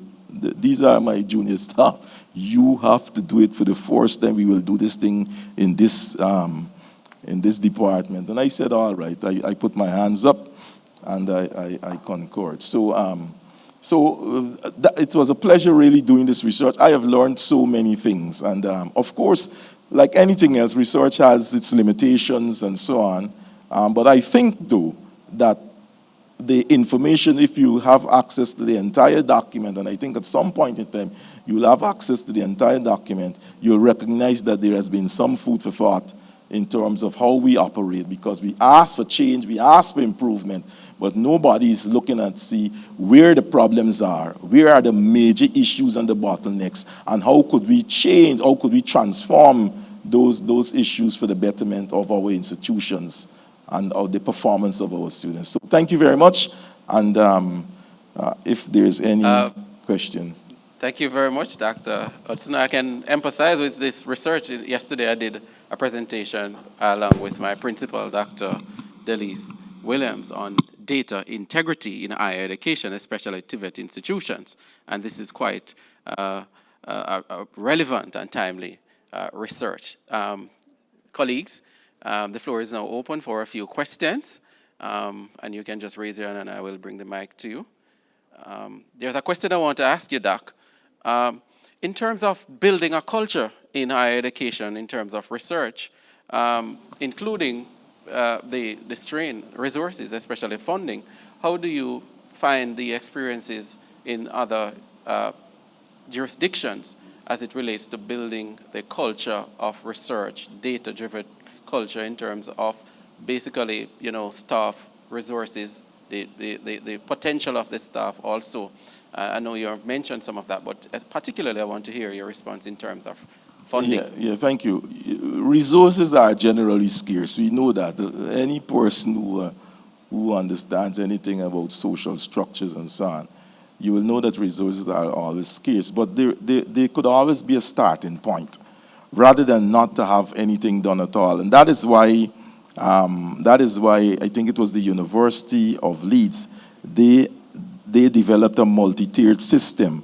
What they did, they looked at the most basic use of data, where you may not have to have a whole host of technological stuff, but like a case study. Nothing is wrong if you take a case study, for example, and we sit around the table and we say, look at this case study. Now, based upon the findings of this case study, how could we improve in terms of efficiency and effectiveness in relation to the use of data. So data is not always, are not always confined to the technological sense. But if I pick up a piece of paper with information, this is data. And so we have to understand that. And so, but for me though, you need to advance. You need to advance, and the technological age is here, and we can't run away from that. And that is why program budgeting is important. If you're talking about technology, governments, institutions, agencies must budget for these things. And I always say to people, sometimes you ask for something in a large quantity, and you scare the people who have to give you the money. But incrementally, you could ask for things that could eventually take you on the path that you want to go. Thank you, Dr. Hudson, for your presentation. I'm just very curious, and especially given the fact that you have been a director, a leader in the education space where you are from. I want to find out from you how it is that you assist a nation to make the relevant changes. I'm saying this against the background that I have not heard anything new in this conference so far regarding how educators ought to operate. I went to a teacher's college a number of years ago, and although we did not have the advanced technological gadgets that we currently have, the principles were exactly the same. And we were taught, for example, how to incorporate all of our communities and the businesses into the planning of our curriculum, for example, and having them enter our classroom spaces. So these recommendations have been made over time, over the years. And yet today, we are here listening to you and others speaking about the fact that these things which ought to be done do not often get done, and the data you have collected shows that, or the data show that. I want to know any recommendations from you regarding how we move beyond an institution and have a nation working towards achieving the educational goals of a nation that have already been identified. Thank you. All right, let me explain something to you. The issue of attitude is fundamental. I'll tell you what.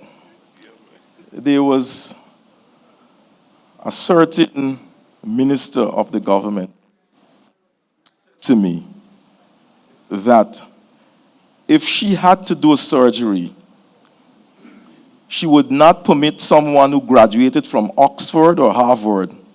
She would permit someone who graduated from the University of Kampala in Uganda. The point that she was making, it is not where you graduate from, it is your attitude. And the problem is, and I could tell you because I've been an educator for many years, the problem is attitude. Now, there are lots of things that were being done, strengthen monitoring and supervision. You will know that as an educator. The issue also of you don't want to go in that direction. Some persons, they're intelligent, they have capacity, but they're not doing the work. And so I've seen letters written, I don't know what happens in Jamaica, but I saw letters that written for people for non-performance, and so on. And so you're right in a sense that, and I'm not sure, based upon where you are at, you might be able to say that you've heard this over and over again. You have to remember also that you have other people in the room, and your views may not be in congruence with their views in terms of how you see things. And so those are, and sometimes we make that kind of mistake when we assume that how we're feeling is how everybody else is feeling. One has to be very careful with that. But I'm saying to you, though, that the issue of attitude, there are persons who graduate. Some people said that, some universities, when you graduate from them, you have to go on your toes. Oxford, Harvard, and you shout it out. And then some universities, you have to stupend, you call in the name. But the man who's stooping, he could function in any capacity pertaining to subject matter as it relates to the man from Oxford and Harvard. And we must never dismiss our own abilities and competence, especially when we compare it with other people. But I hear you, the issue of what is to be done, but I think, yes, somebody else, attitudinal change is very important. And then you just don't, people have to want to change too. You can't make people change unless you adopt a hardline kind of approach, and you don't want that. But we say, I was told by the, yeah. Yes, I want you to follow up because what I want to find out is this. How do you get the Ministry of Education, where you are, to ensure that the education system in your country adopts the changes that you have mentioned? That is what I'm asking. All right, I think I've alluded to that. There were two approaches where you have to consistently monitor and supervise. Monitor and supervise. And then there's the other harsh approach where persons are not performing. As one education officer used to tell me when I was a young officer, he said, "Young Hudson, if people don't perform, you have to cause them to perform." All right. Thank you for the presentation. As I listened, I recognized, or I had the assumption that the research was against the backdrop that induction programs are widespread. In the research, did you find anything where there's a culture of silos, or did you find where there was no evidence of induction programs? And then the question that comes is, how late is too late to implement one of these? All right. I did say that there were 10 gaps. We hadn't a situation where there was no induction program at all, but the quality of what was done excluded the issue of. So now we have this information. It is important that we use this information to our advantage, but there was not an institution who hadn't done it. Nobody alluded to that, but they said what was done was something superficial, something on the surface, something that was not impactful.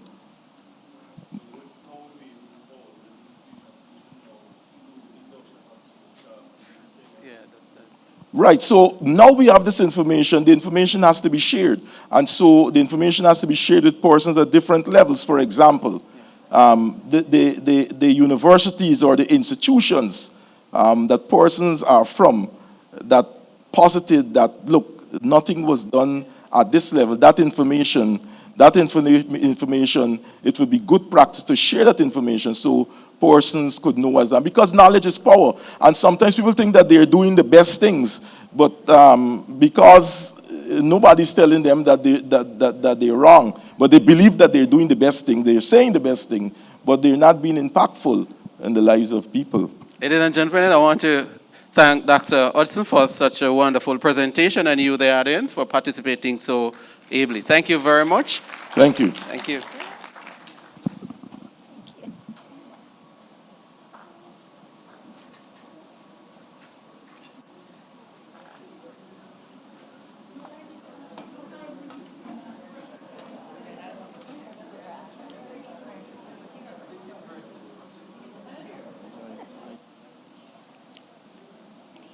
Okay, this morning we have with us Mr. Orlando Hewitt, who is a regional TVET consultant and expert whose work has included quality assurance, research design, data collection, and project management. Currently, Mr. Hewitt serves as a consultant technical officer at CANQATE, where he plays a pivotal role in coordinating, establishing, and implementing all work activities at the Secretariat. His leadership skills provide reassurance in the successful execution of his task. We also have Ms. Maria Guerra, who is the administrative coordinator at CANQATE, and since her appointment in June of 2023,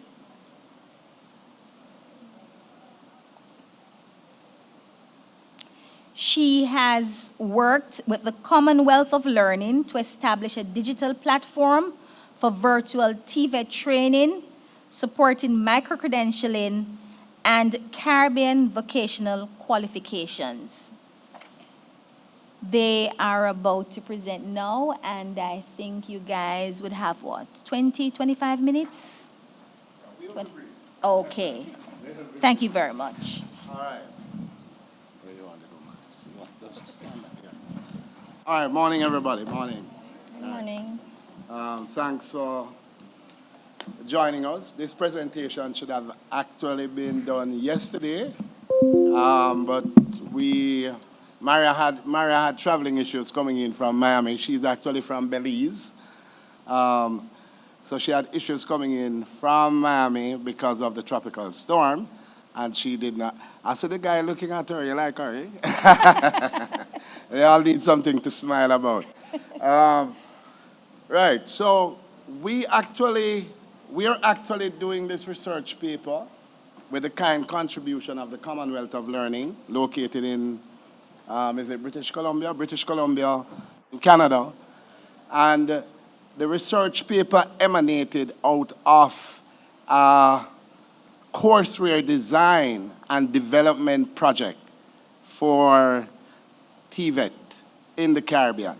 So it's being coordinated by CANTA with the Commonwealth of Learning, and presently we have 20 participants consisting of technical managers from national training agencies throughout the Caribbean, as well as TVET instructors being trained and being capacitated to convert occupational standards, curriculum, and learning materials into digital format. Where is the remote for the...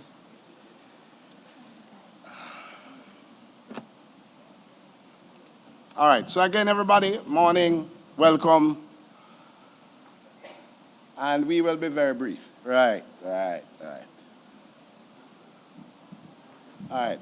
So just to quickly, the Caribbean Association of National Training Authorities, it pretty much consists of all CARICOM member states, and it also includes CHEA, the Caribbean Examination Council, as well as a consulting firm, Dunper, Barnett and Associates. And just February of this year, we confirmed, and we're very, very pleased to have done so, we confirmed our 15th member, which is the Republic of Haiti. So the general membership of CANTA unanimously agreed that the Republic of Haiti will become a member. And Haiti has this huge TVET platform, a lot of it informal, some of it formal, and they're looking to us in the region to help them to capacitate their instructors and learning staff. All right, so as I said, the Commonwealth of Learning, through this courseware development and design, I was looking to see if anybody, we have Nadine from Grenada, two of her colleagues are part of this courseware design and development project. So through the Commonwealth of Learning, we were urged at the Secretariat to conduct this research. And the research is pretty much very in-depth. But what we wanted to look at was what is the literature saying about digitalization of TVET in the Caribbean. We wanted to conduct some research and get some feedback from a number of stakeholders.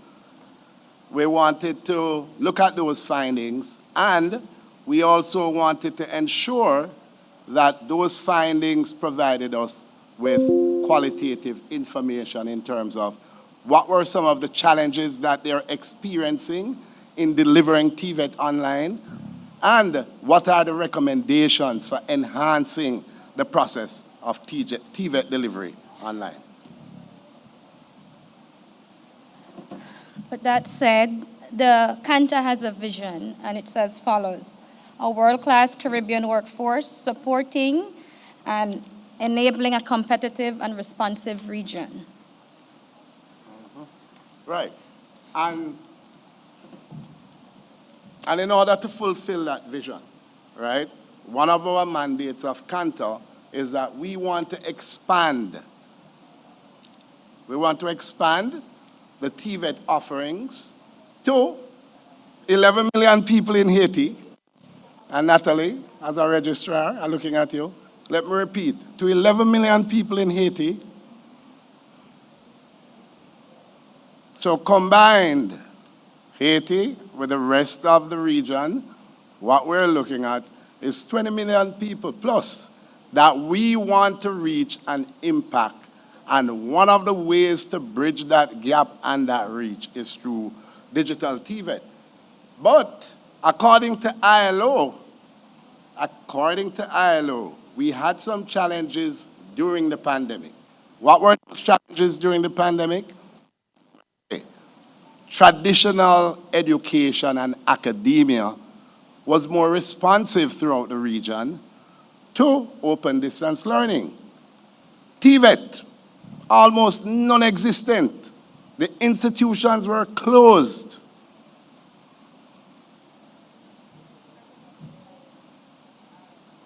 Learners were at home.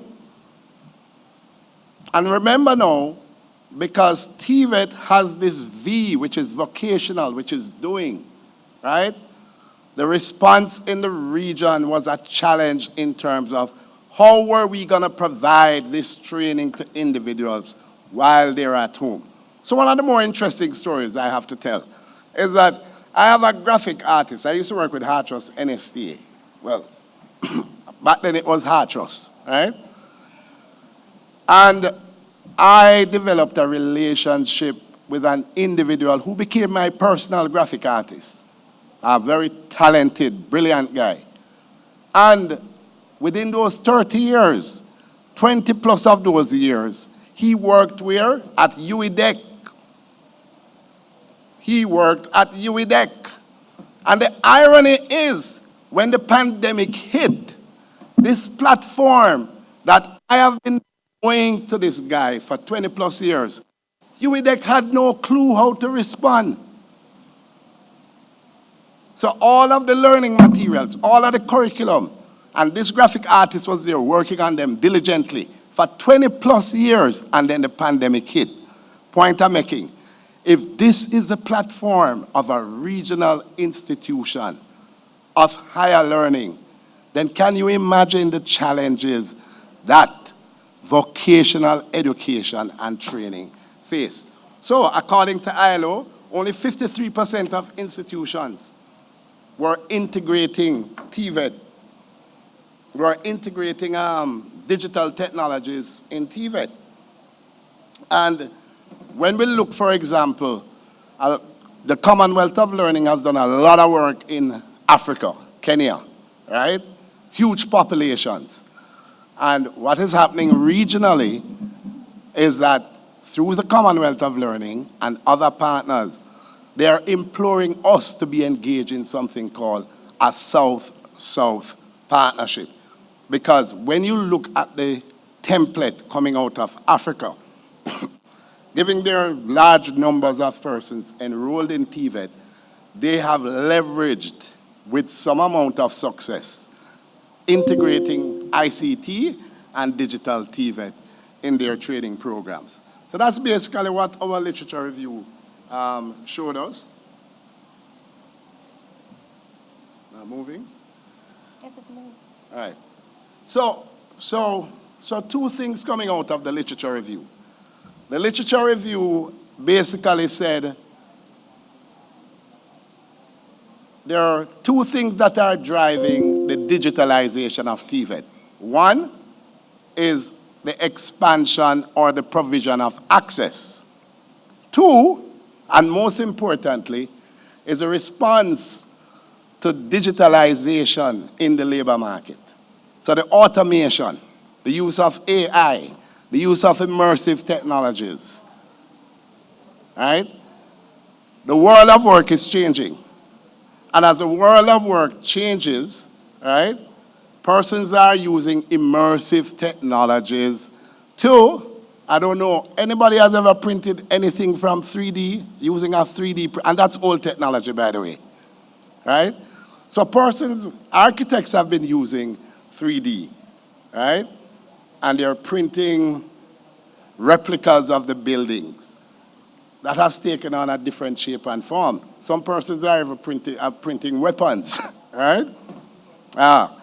So magnify that by 1,000,000. Here comes augmented reality, right? Any of us who have ever played a video game, any of us have ever used an Oculus, right? What the digital technology is saying is that, look, we can immerse our learners into this digital activity and have them build a machine, a car, work on pipes, install as plumbers normally do, and then what we want to ensure as part of this digital TVET is to ensure that there is a complementary activity between the digital technology and the manual activity that they are used to.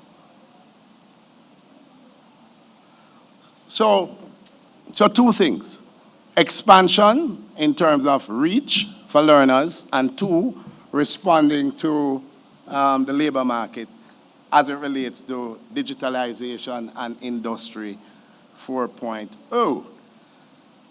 Yeah, next slide. So what we did, we did a survey, and it encompasses 4 CANTA member states, to include the Barbados TVET Council, the Grenada National Training Authority, Heart Trust NSTA, as well as National Training Agency of Trinidad and Tobago. Our target groups included managers and technical officers, instructors, students, employers, as well as participants from the Commonwealth of Learning CANTA ongoing courseware and development and design project. All right. So our technical officers, right? Ingrid, you're here. Marva, you have 2 members of staff participating in this training activity, all right? They would have provided feedback. So we have technical staff from the NTAs, and we have our instructors, students, and employers, right?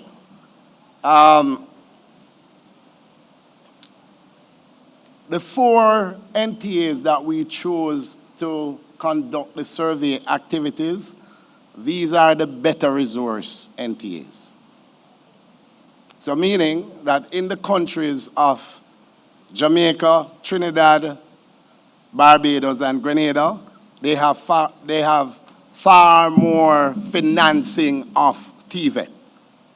So just out of an abundance of caution, we no longer refer to our island states as small or the little ones. We use, yes, resource challenged or resource expanded, all right? So our 4 well-resourced NTAs are who we turn to conduct this research activity.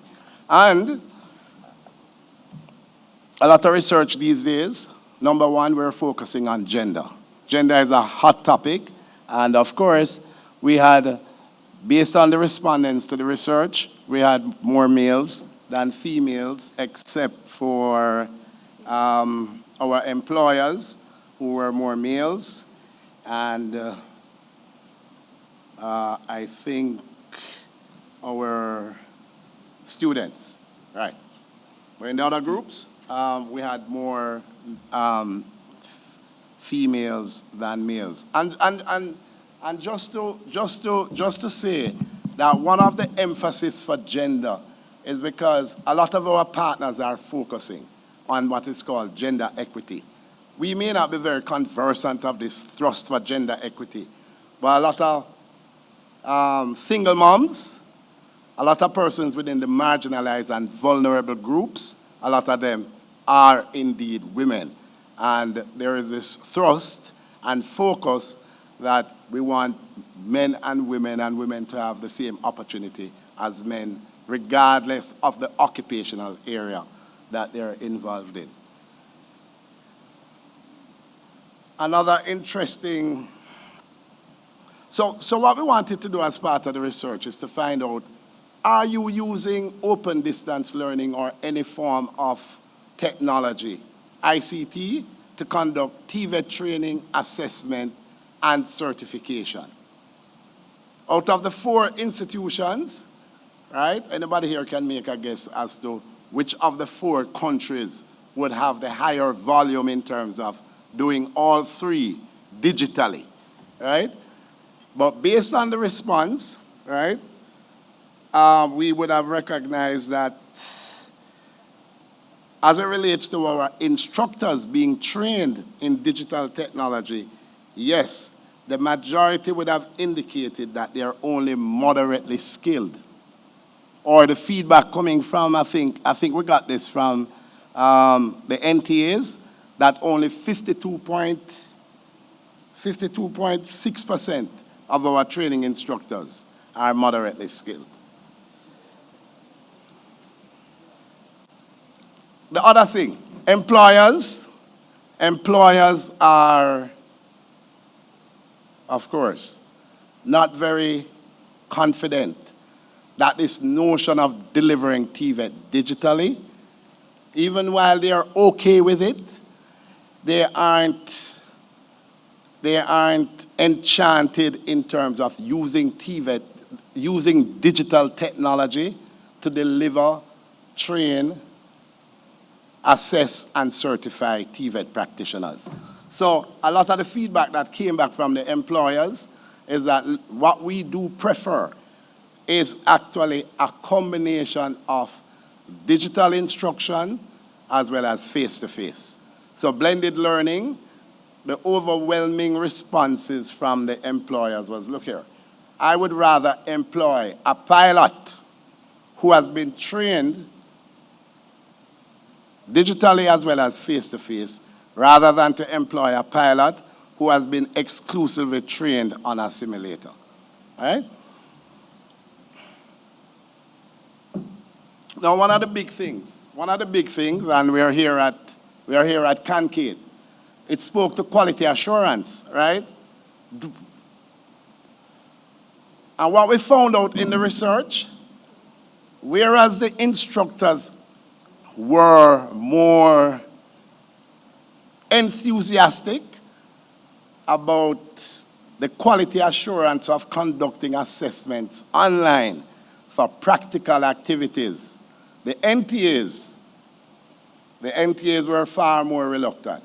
So when we asked the question, do you think that using digital TVET for practical assessments, so this is the individual now in automotive art, spraying the car, the welder, the plumber, the electrician, right? The AC repairman.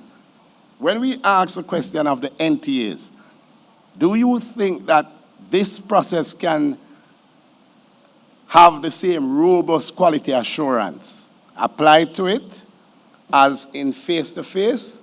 The majority of persons from the NTAs said, heck no. The instructors, on the other hand, said, yes. Yeah. All right. So what were some of the challenges? So the huge challenges, and one of the reasons why we started the presentation by speaking about Haiti being a member of CANTA, is because, look, there is a huge digital divide in the Caribbean. A lot of us take it for granted, right? A lot of us take it for granted. But during COVID, how many of our students had internet access? And when we say students, we're talking from early childhood all the way up to the tertiary level, right? So a lot of persons have what is called broadband challenges. And if any of us have ever watched, for example, a conference online, the more videos on. So here's a person said, mute your camera, right? Because if you have 50 persons on a session, the more cameras that are on, the more what? Bandwidth. So expanding that now to a training activity where persons are doing.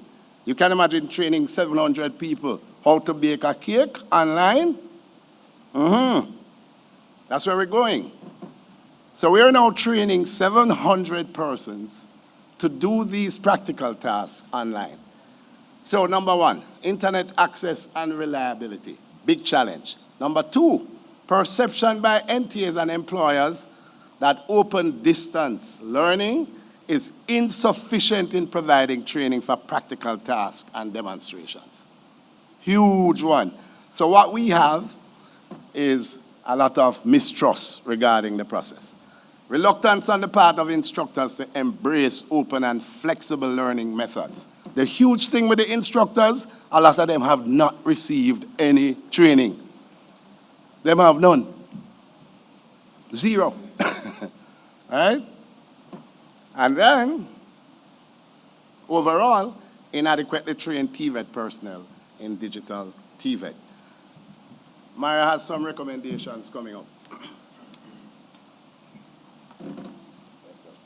Yeah, let's carry up all of them. So some recommendations, the top ones that from the feedback that we got after the survey. The first one is policy and procedures to guide digital TVET in the region and member state. The second one was financing to procure required technology, hardware, and software, and internet connectivity to facilitate open and flexible learning. The third one was training for TVET practitioners in digital technology. And lastly, combination of blended and hybrid approaches to TVET delivery and assessment. All right, great.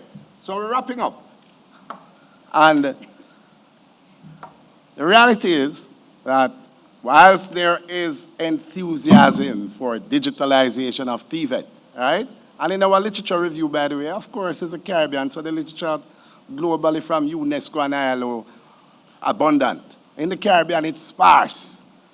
So in concluding, we have two initiatives, Natalie. We have two initiatives coming away, Natalie. And I call it Natalie because Natalie works with an awarding body that is responsible for the issuance of a vocational qualification from unit certification all the way up, right? So we're wrapping up. But this is our vision for CANTA. Our vision for CANTA is that we have a partnership through CARICOM, caption digitalization of TVET, where we're working with Brazil, Senai. Some persons in this room would have benefited from the Brazilians coming and speaking to you. The second thing is that we're working with COL. And our vision is that within the next 2 years, CANTA should have a dedicated digital platform where an individual can apply through CANTA in collaboration with an awarding body to get micro-credential. So you can service an AC and that's all you can do. You get your micro-credential to service the AC. But the emphasis is also going to be on lifelong learning and what we call stackable units leading to your qualification. So the big thrust, ladies and gentlemen, is that we want to run with it. We see the opportunity. We see 20 million persons in the Caribbean who are moving. And one of the promises of a vocational qualification called a Caribbean vocational qualification is that it allows you this unfettered movement throughout the region to seek employment. We have ended. We wanted to show you this quick video that we borrowed from YouTube regarding immersive technologies. And what the video simply is, I don't know why it's not loading, right? And what the video simply is somebody using virtual reality, right? To do a training activity. And while the individual is choosing the tools and the metals and putting everything together, there is a dashboard. And the dashboard saying correct, incorrect, pass, fail, right? And one of the things about the immersive technologies that we have been privy to from a CANTA perspective when we visited Brazil from age 10, it came up.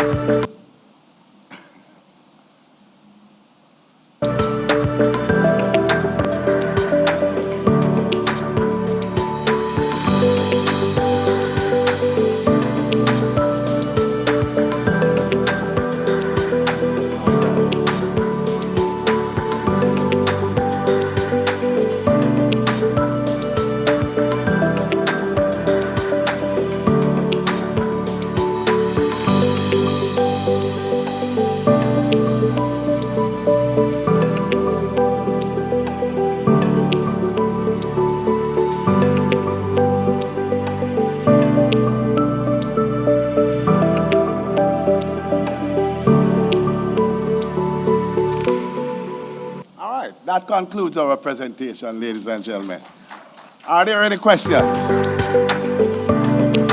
Any questions? All right. That said, again, yes, Dr. Amund.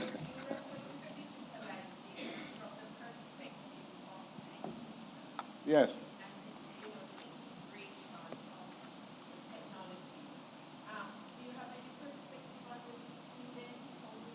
Yes. Yeah.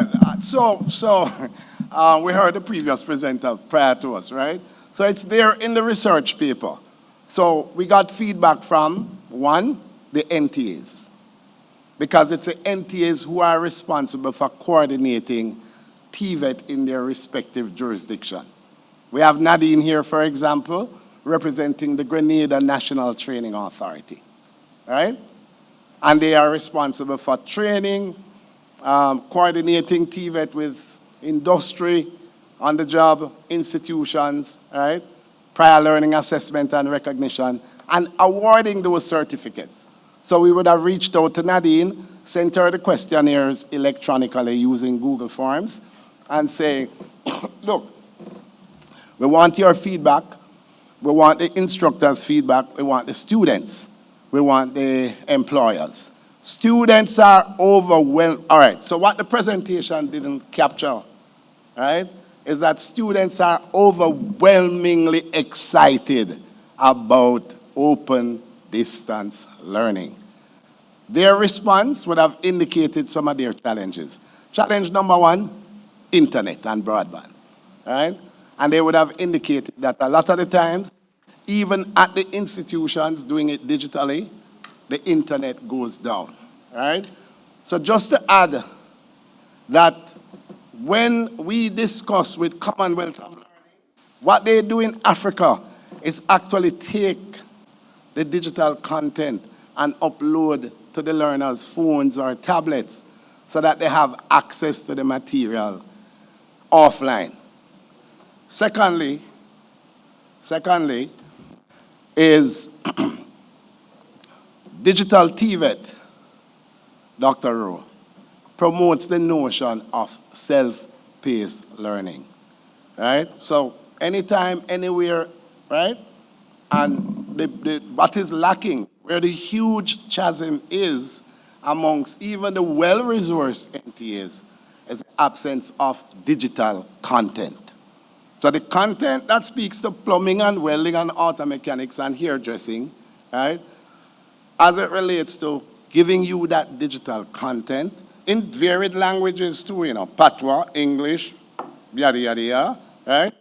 Yes, that digital content is missing to guide our process. So what a lot of the instructors are doing, they're turning to YouTube or those channels. But Ingrid, for example, have 2 persons on her staff who are benefiting from what is called a courseware development and design project. And therefore, Her 2 members of staff will be instructive in taking the occupational standards to convert them into digital content. All right, we're finished. Any more questions? Yeah, that's fine. It has to be short because we are out of time. All right? Yes. Yes, sir. Very, so very good question. So just to give this very short version, is that persons with one of the objectives of digitalization of TVET is to provide inclusivity, and therefore policies and programs will be developed to encapsulate persons with disabilities. Thank you, ladies and gentlemen.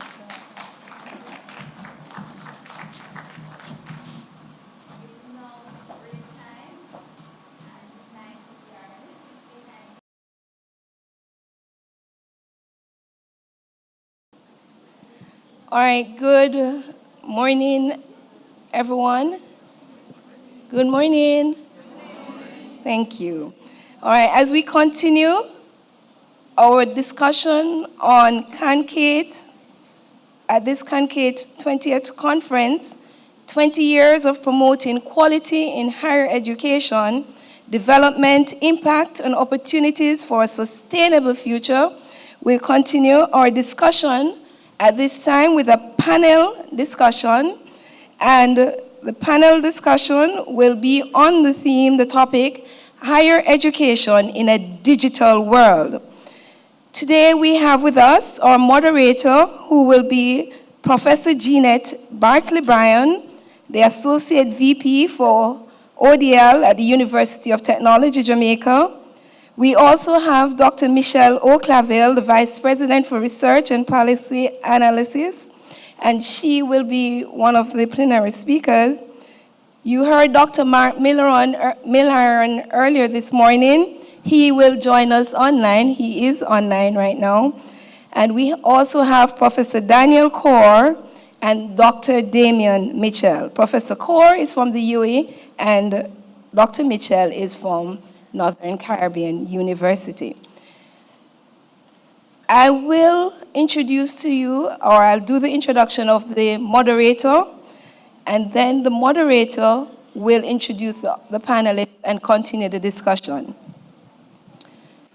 Dr. Jeanette Bartley-Bryan is currently the Associate Vice President for Distance Learning at the University of Technology, Jamaica.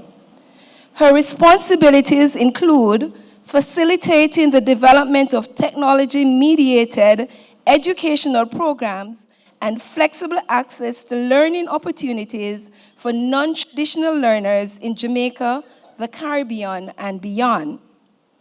Several technical work groups for distance learning and digital learning in higher education, coordinated by the Commonwealth of Learning and the Global Development Learning Network for Latin America and the Caribbean, have benefited from Dr. Bartley-Bryan's practical experience and expertise.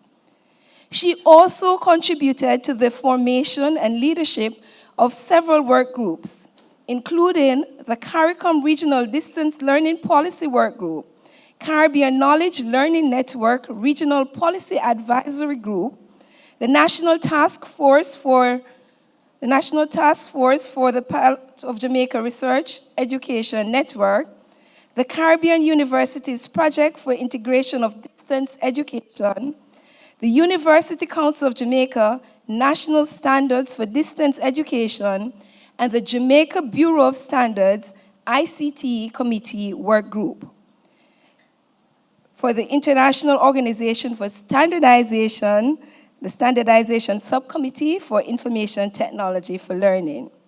Her motto is, living beyond the ordinary. Her track record in the fields of education, training, and human resource development reflects her philosophy. I bring all that I am to the work that I do. Ladies and gentlemen, please welcome our panelists.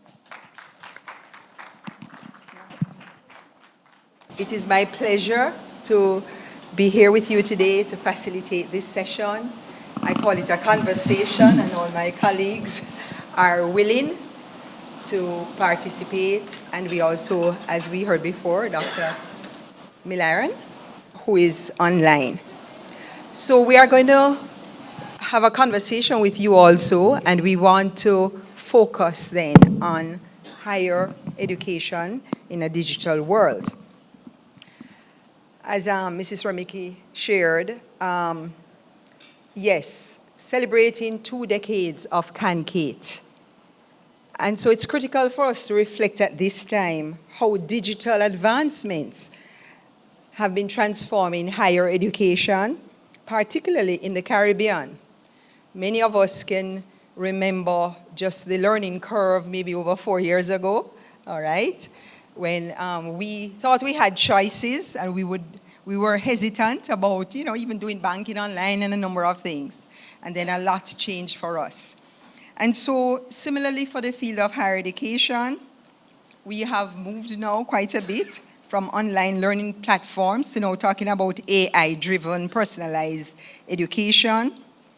And so the digital world is changing how we teach, how we learn, how we live.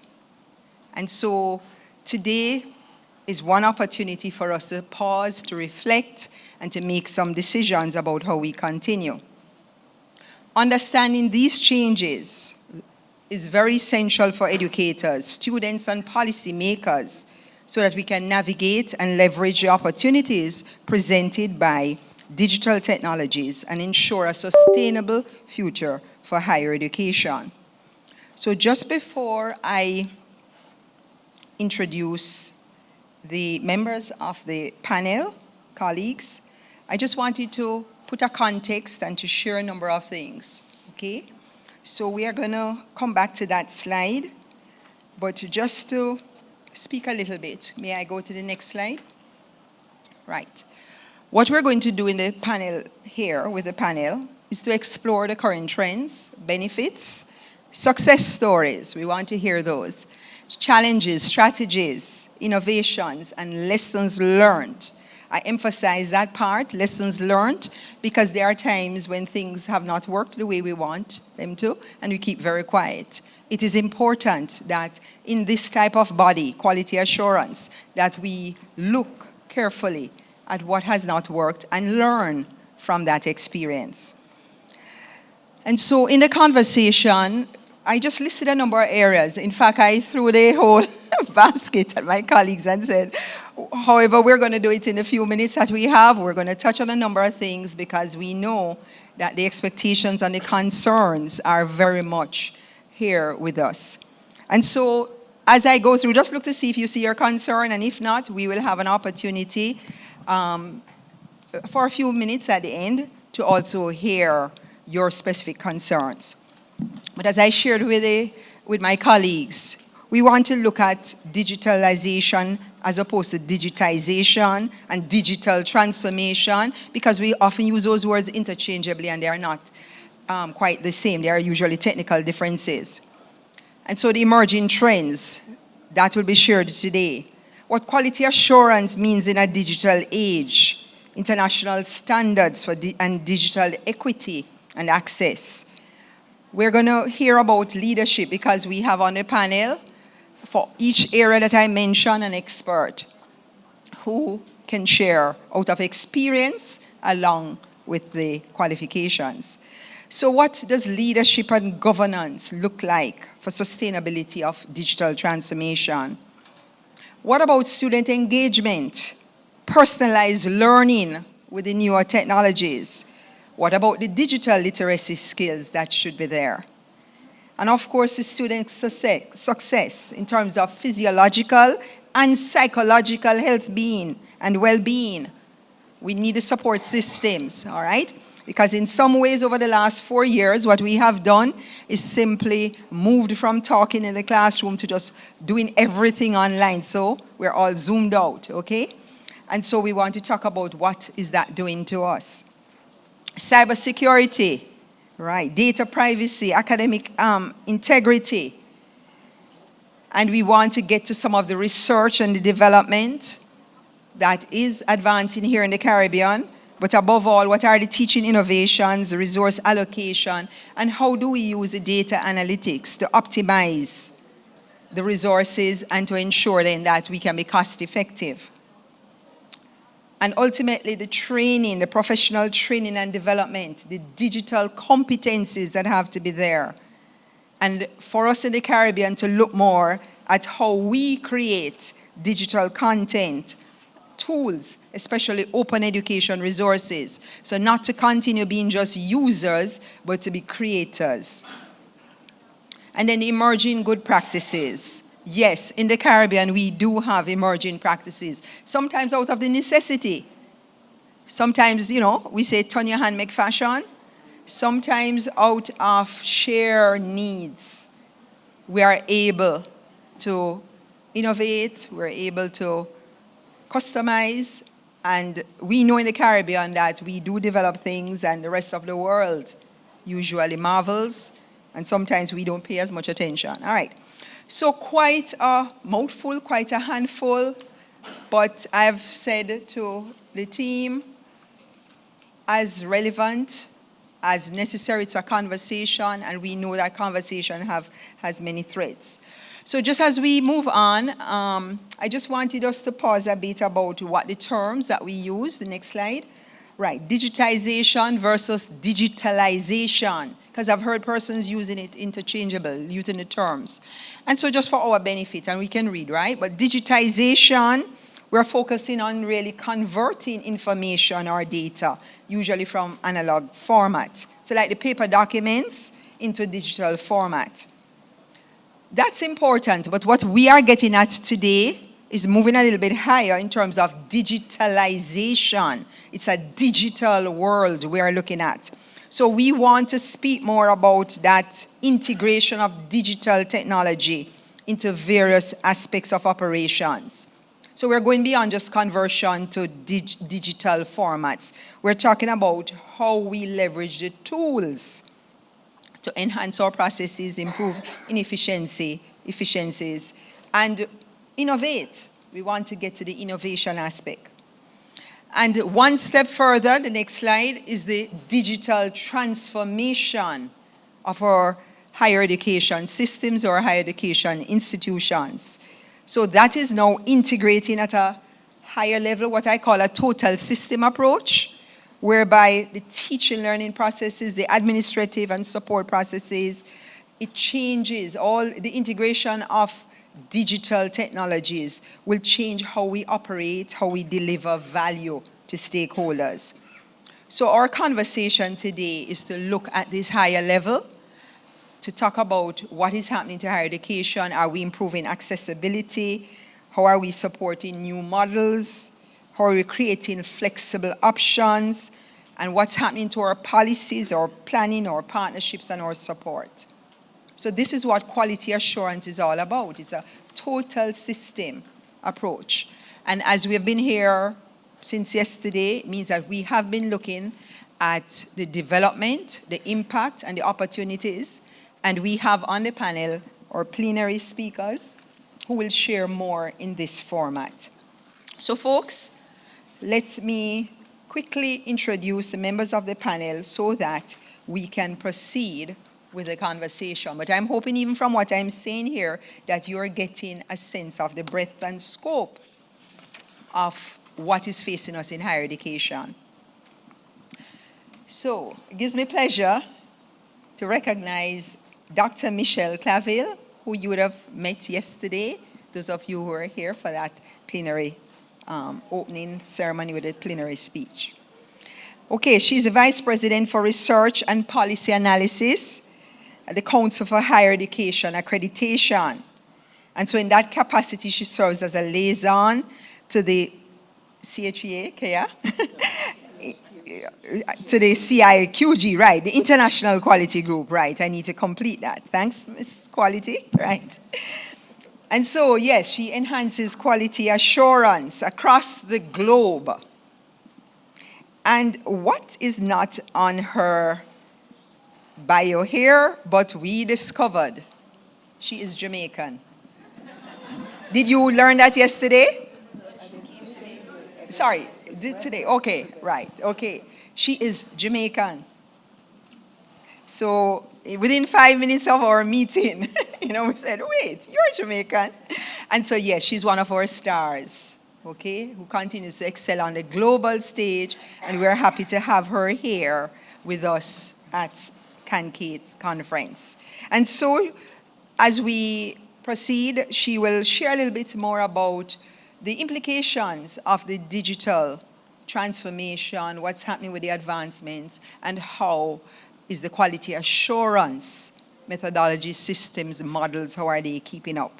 And the other point I want to highlight is that she has made quite a bit of academic contribution to STEM, right? Science, technology, engineering, and math, okay? This has been one of her key areas. She is renowned for developing a STEM education model that prepares black and brown students, all right, for careers in emerging technologies, all right? So she's in North America, so we know the emphasis on the racial aspect of things, all right? But for us in the Caribbean, all right, we're glad that Dr. Claville is here with us today. Let me recognize quickly Dr. Mark David Milliron. And as I read his bio, I said, wow, this is an award-winning leader, author, speaker, consultant. And of interest to me was that he is CEO of what is called the National University, one of the largest private non-profit universities in the US. So you may have met him this morning, those of you who are here for that session. And so there's a lot we want to have him share further with us in this panel. So as he talks about all the areas he has been a leader, all the awards he has won, as he works with government agencies, foundations, private sector, really pulling all those groups together. And so we want to celebrate with him his own service to education, all the awards that he has gotten as a national leader, and being also inducted in the United States Distance Learning Association Hall of Fame. And so he has been recognized as a top technology innovator in higher education. So we want him to share of those experiences, success stories. Professor Daniel Kaur. Folks, quite a lot, yes.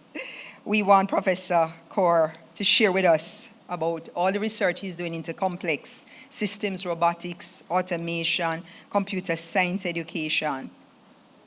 And his interest is really the intersection of all the disciplines that he has taught. And so he's also a co-inventor.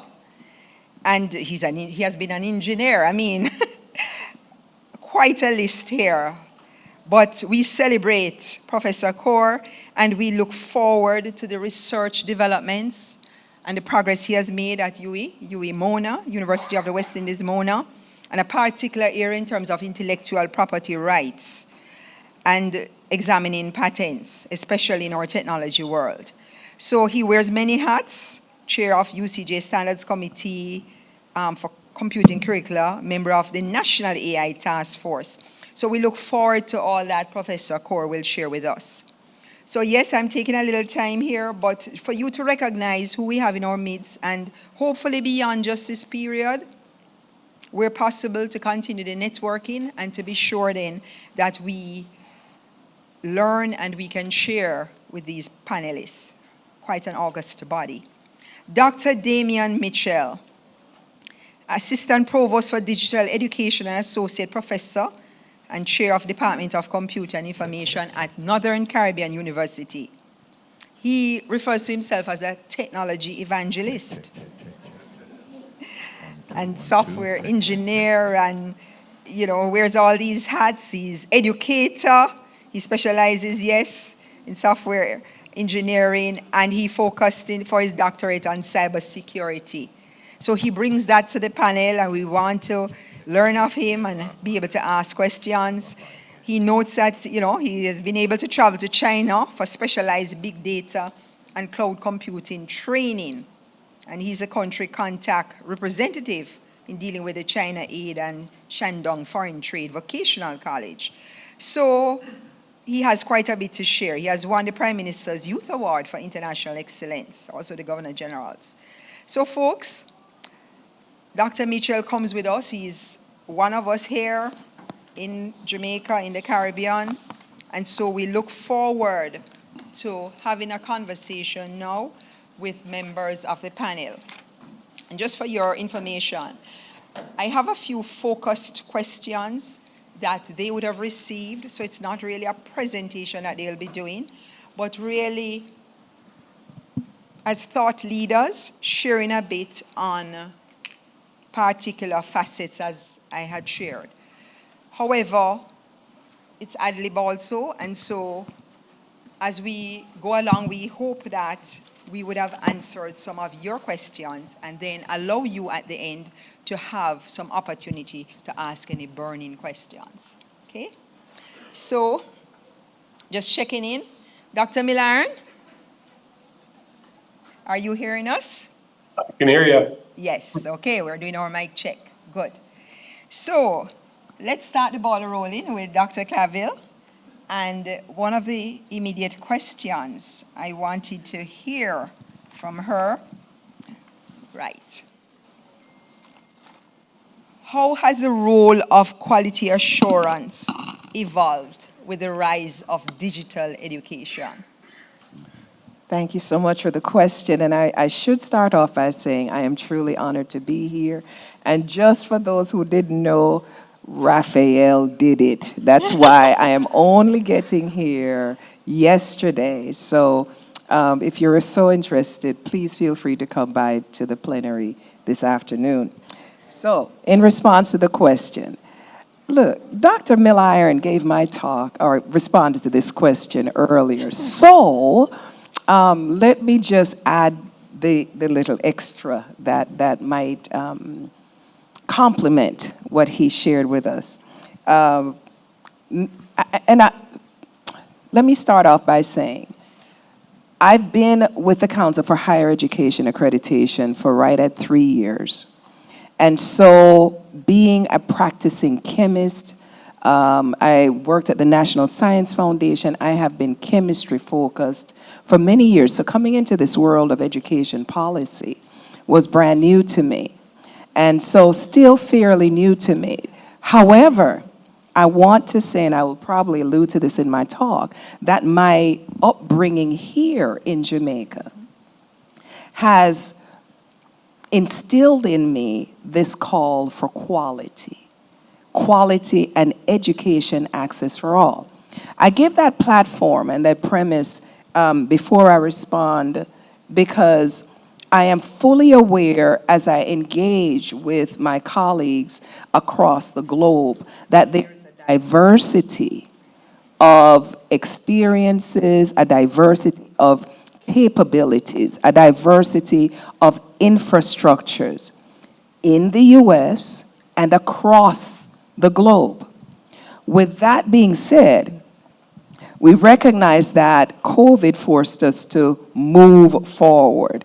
And so when you look at the focus that some of us grew up with, the more didactic approach. You're in the classroom, somebody lectures, there's a chalkboard, and you did good if you went to a whiteboard or something like that. And then now people are saying, you're saying I have to do this virtually, and then there may be some artificial intelligent infrastructure that would advance my accreditation. And we've heard of all the different speculative observations. How do you know? How can it be good to what I've been used to all my life?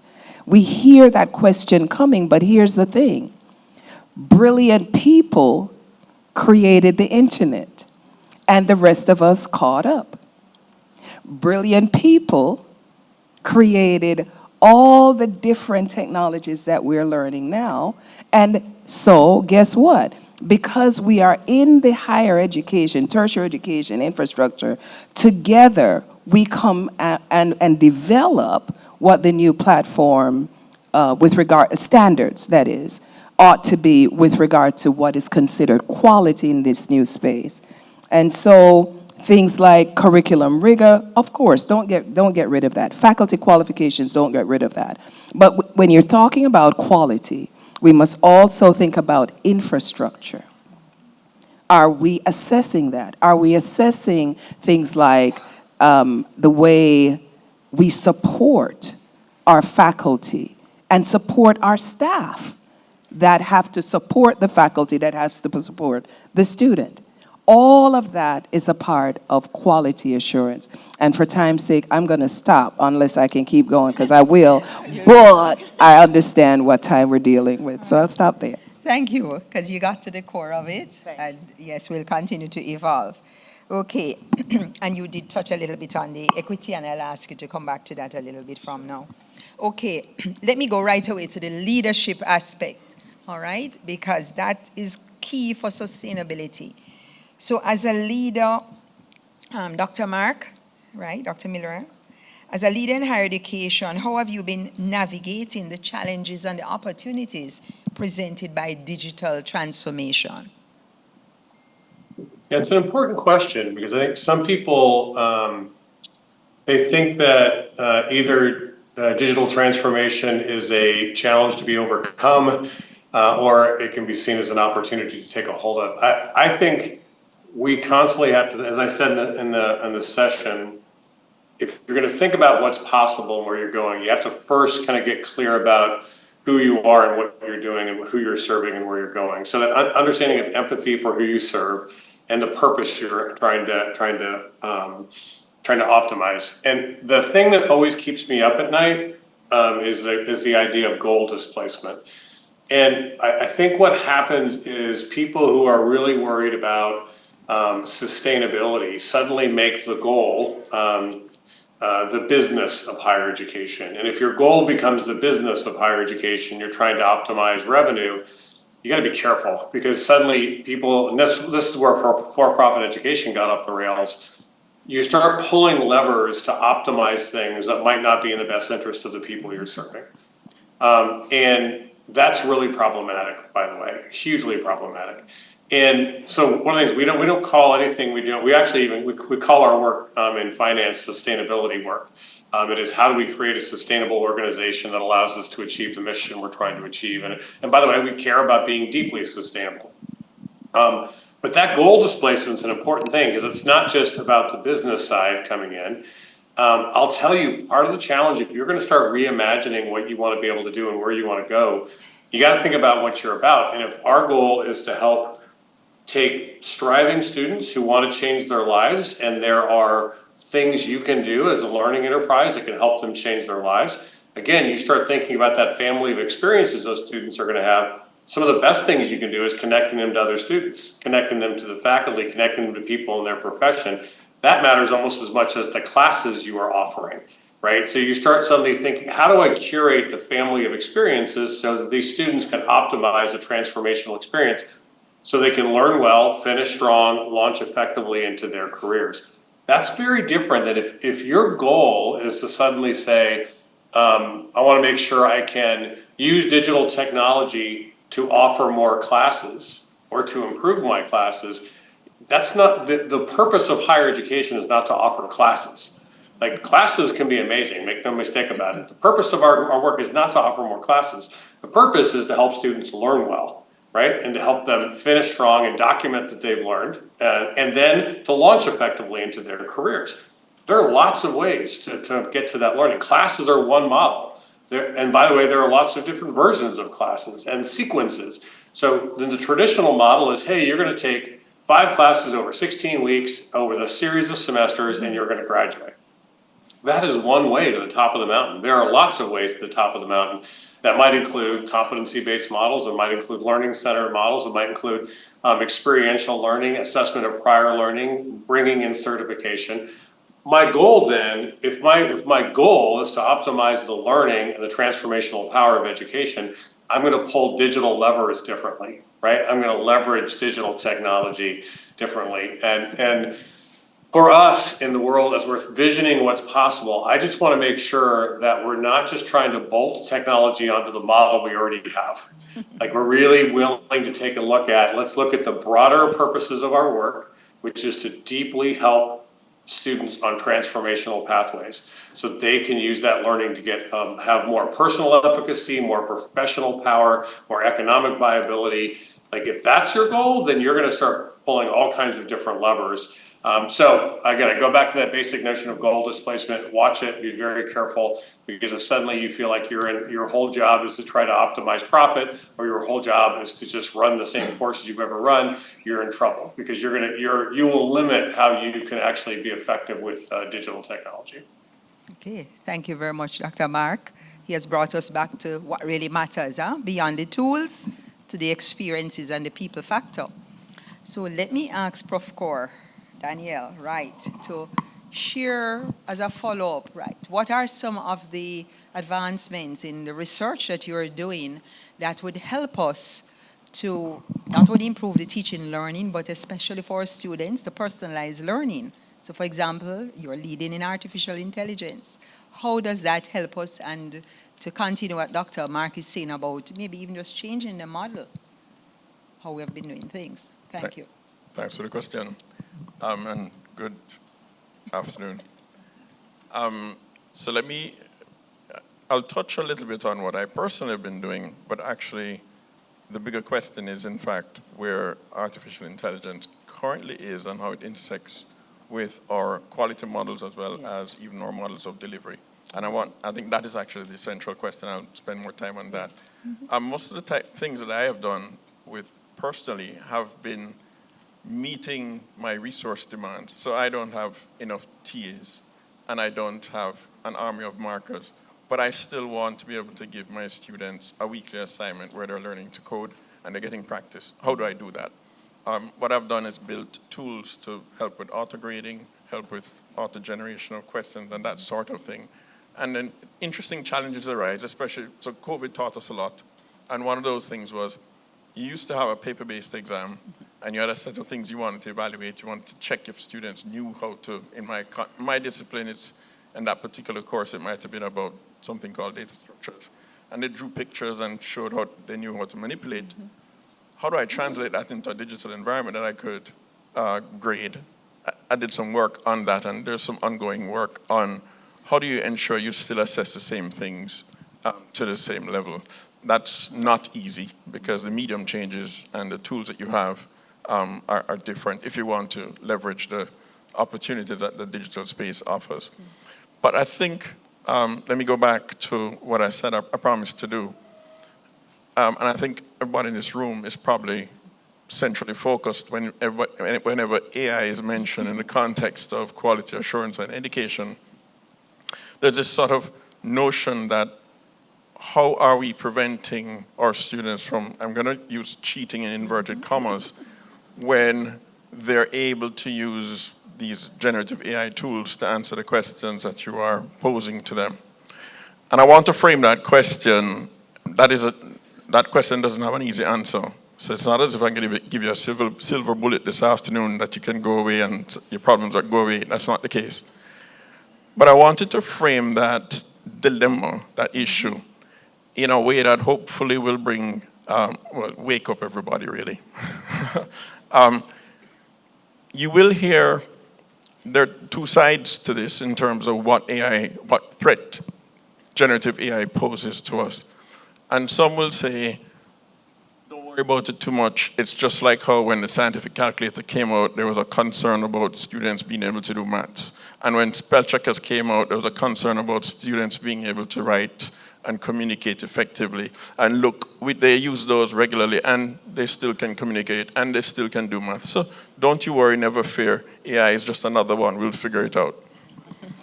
And then there are those who say, everything is shot, we don't know what to do, and we're totally lost. Let's just ban it, close it down, because there's nothing, we don't know how to cope. And neither of those two are what I just said, the latter part of what I just said, where you said, let's just shut it down, that's actually a non-starter, because there's way too much investment in such tools that we can guarantee that they're not going away. And the regulatory environment around them is not conducive to pretending that you're going to be able to contain it. So we have to live with it, and we have to figure out how to live with it. Now, if I go to the other side where he said, just wait, hang on, smart enough people will figure this out, and then they'll tell us what to do, and we'll get there eventually. I'm going to caution against that one for the following reason.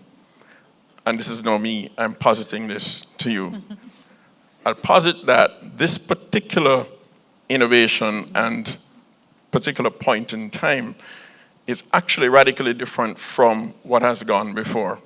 It's different from scientific calculators, different from spell checkers. And I'll tell you why, because of one critical thing. Even when we allowed scientific calculators, spell checkers, and so on, you notice that we eventually figured out, if you're trying to teach a child how to add 2 and 3, you don't allow them to use a calculator, because that completely subverts the learning objective. But later on, when they're doing physics or add maths, and you have to differentiate, and then you do something, and then finally there are some numbers and you plug them in, fine, you can use a calculator. Why? Because the focus of the learning objective isn't on the arithmetic, and that's what the calculator was solving. Now here's the challenge. The current generative AI tools essentially have made this tremendous leap in natural language processing. What that means is, suddenly, and I say suddenly because this wasn't in the mainstream before November 30, 2022, when ChatGPT was just sort of unleashed on the world. You suddenly have machines apparently able to comprehend, I put comprehend in inverted commas, natural language speech. And it's not just in English, it's almost any language that's spoken by humans. What that now means is that the very question, if you are a teacher, you present a question to your student, it is now possible for that student to return an answer to you that you would give a perfect score to, and that student has not engaged with the question whatsoever. Before now, that was not possible. And therefore, given the two things that I've just put on the table, one, it's not going away, and two, this is a step change. It means that we have to find new ways to deal with this, all of us. This is not something we can passively wait and eventually a solution will drop from the sky and we say, aha, that's what we're doing. We actually have to be actively engaging. And what that then means is that we all end up having to become a little bit more literate in these disciplines, in these areas, and then try and make the connection to what we are doing and figure out how we're going to adapt what we're doing. Now, it's not all doom and gloom, it's not all over, and I appreciate I'm almost out of time, so I'm just going to spend one more minute just simply saying that a part of how we need to address this is to appreciate that we need to not be mentally locked in to what we used to do as if that is what we need to continue doing. What do I mean by that? So now you have tools that can suddenly take away some of the learning objectives that we used to think were important. We need to reevaluate that. So if I now imagine that my students are using these tools to enhance what they do, then I look on that tool as an assistive tool, and I say, okay, when they have this assistive tool, are these learning outcomes actually the same ones that I want them to know? Maybe some of those lower-level competencies transform into proficiency with the tool, and therefore I might design assignments that make them use the tool, critically analyze what's coming back. They understand the limitations, understand the advantages, and then they become actually more proficient at the very thing I'm trying to teach, but at a deeper level. Now, for us to actually achieve that, we have to be looking at each of our courses, each of our learning objectives in our own spaces, and making that sort of local assessment. And only then, I think, we'll emerge as a better system of education and quality assurance. Thanks. Right. Thanks, Prof. Dan. He really has challenged us. We have to get out of our comfort level and face the music. And as he has said, we have to now think carefully about the change that we have to make in terms of, learning the tools. They won't go away, and collaborating with each other, right? Because this is one situation where it may be so overwhelming that no one person can try to figure out everything. But as both persons, even Prof. Milliron before, leadership, taking personal leadership and facing the music, what lies before us, and as he said, it won't go away. And I want to just continue now with Dr. Michelle, Dr. Damien, in terms of feeling so overwhelmed, this whole aspect of data protection. As Caribbean people, we have put a lot out there in the open. After a while, there's no private space and public space. And so everything hangs out there, all right? Everything hangs out there with WhatsApp and everything else. But here we are now in higher education. We collect so much data. And then when we look at our systems and all the changes we have to make, some of us don't know where to begin. So, Dr. Mitchell, where data privacy, where the whole aspect of cybersecurity, all that's facing us now, where do we begin? As higher education institutions, yes, an act has been passed, and yes, we all have to now get our data protection officers and all that, but help us to understand in maybe as short, well, very little time, but in terms of just where do we start, what measures do we take, and what are some of the governance arrangements and all of that that face us in higher education? All right, thank you. Good afternoon, everyone. If I were to ask for a show of hands, no. Those persons, when you have a board meeting, cybersecurity is one of those items. Can I see a show of hands? One of the agenda items, cybersecurity? Mm-hmm. Wow. No, that's interesting because earlier this year I was privileged to be part of a tabletop exercise with the Office of the Prime Minister. And it was reported by Jamaica's Cyber Incident Response Team that domain names ending with .edu, .jm were experiencing so many cyber attacks or attempted attacks. And the question that came from that discussion was, what are we doing? Yes, we have network administrators, we may have a systems admin, but how many persons are necessarily employing a cybersecurity person? Now, one of the first things as institutions you would have to undertake now is conduct what we call a security vulnerability test or analysis test. In other words, if right now you have machines with Windows 7, let me see if you have Windows 7 still using, okay. There are some persons still using Windows 7. That already is a red flag, just as an example. So one of the first things that must be done by all institutions, you can outsource this, have someone do that vulnerability assessment test. You may find out that your firewall needs to be updated. You have no intrusion detection systems or intrusion protection systems. You may find out that your systems are pretty weak in terms of how the data is being stored. Do you have policies in place for data at rest and data during transit? What are your encryption policies, etc.? And one thing I want to mention here as institutions, even if you do not have, let's say, persons on board to do these training sessions, one thing that must be conducted is what we classify as security awareness training. In cybersecurity, we teach, and we always say, the weakest link in any system will always be the human factor.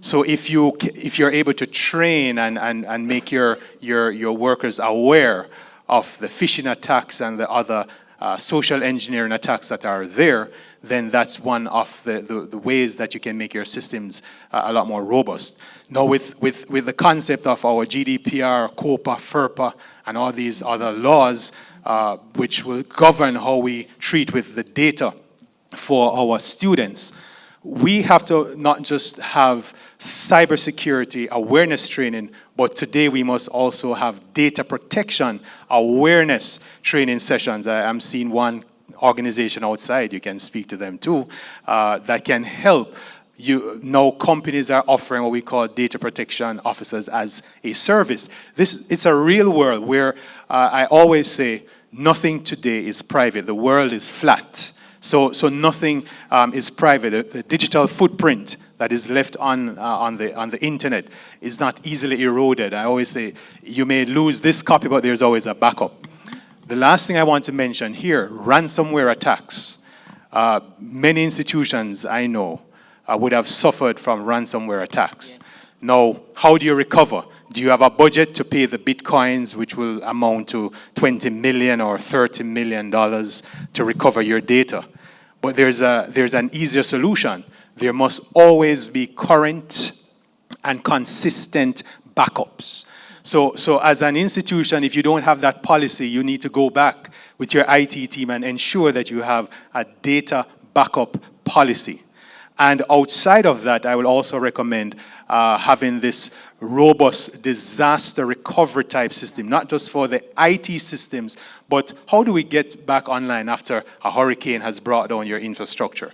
All of those must be put in place as we talk not just about cybersecurity now, but the data privacy aspect of our students, our faculty, and all stakeholders. Thank you. Yes, thank you. Thank you. Yeah. And as we just went through that round, if you realize how many things each speaker has touched on, okay? So it's a vast network, really, intersecting points that we all have to consider. And so just the last round as I go through, yes, Dr. Michelle, you had started to, made some reference to the whole aspect of equity and, the access issues. And we have learned that even with this recent threat, that persons or students who had laptops since 2020, a lot of those tools have now expired. And in some cases, persons are worse off than before. And so it is something that we grapple with in the Caribbean, ongoing.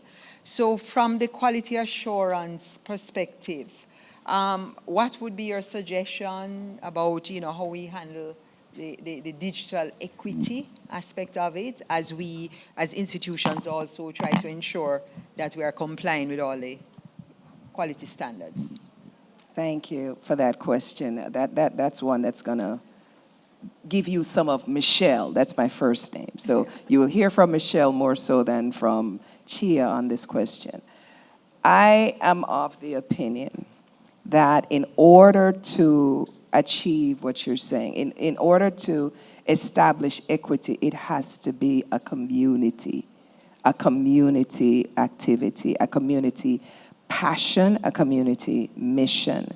By that I mean, I've been in places where Dr. Milliron mentioned the emphasis on the business of education.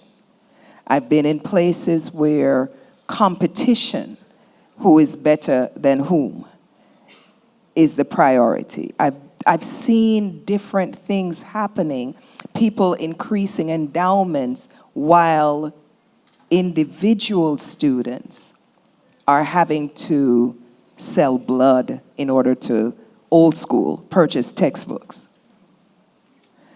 When the learning of the student becomes our collective priority, then we will pause as a community to learn what does it take for this student to truly learn. What infrastructure do they have? I recall during COVID, as some students went and sat outside in the parking lot at night under lamplight at libraries or coffee shops, just so they could get internet, because there was no internet in their home, no internet in their community, just sitting outside in the dark. And then we all know all the dangers that lurk. And these students were dedicated to their education.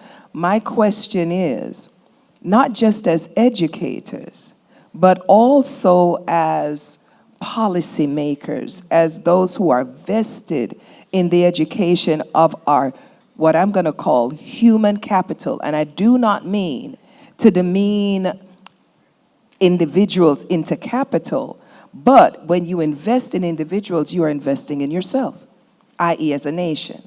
And so when we are vested in that, then we will put resources so that our students are capable of learning. The last point I'll make about that, when this happened, COVID in particular, I was working at the National Science Foundation as a program officer for 2 major programs. And some of our program project directors for projects were saying that their students that were involved in their research projects did not even have computers, did not have hotspots. I mean, even some of the professors did not have this. And so what my team leader did, which I thought was fascinating, because it forced me to think outside the box, was get special permission for them to use funds outside of the normal scope of their research or planned research activity so that they could continue progress. Then there was conversation about things like stalling tenure clocks and so forth, so that people could continue finding creative ways of continuing the work, making new research questions within the context within which we lived. And so the point is, we have a challenge. That's what I meant by we are smart people in this room. We have family members, neighbors, etc., that need for us to remember that they are there and they wish to learn as well. I'll stop because I end up passing an offering plate when I'm done. Okay, thank you. And so on that note of community, we will end because I think our slot for the panel discussion. But I just wanted to thank every member here and, the gems that you have left, more than just words, okay? To ask the audience? Yeah. Okay, so if I'll be allowed a few more minutes, right? Each person can. Okay, fine. And then we wanted to hear even one question or so from anybody in the audience, right? So maybe just one final takeaway then for each person. Dr. Milliron, if you had one statement, one sentence to share with us as small island states of the Caribbean, and in terms of your the sort of collaborations you have been involved with, what would be one takeaway for us to face this, to get help and to get support and also offer what we do best? What is it you would recommend to us? Yeah, I think Michelle said it best, and I would steal the line, which is let learning lead the way. I mean, our goal is to help our students learn well, finish strong, launch effectively, and we should be thinking about how we put all these tools, all these technologies, policies, practices on purpose. And the purpose is to help the students that we're serving. We have to get to know those students and leverage all of this in a really creative way to help them learn well and finish strong and launch effectively. It's great work. I'm pretty excited about the possibilities. Okay, thank you very much. That sense of purpose. Okay, is there any one person burning question, Mrs. Remike, any one person with a burning question? Yes? Please raise it and then we can determine who is best on the panel.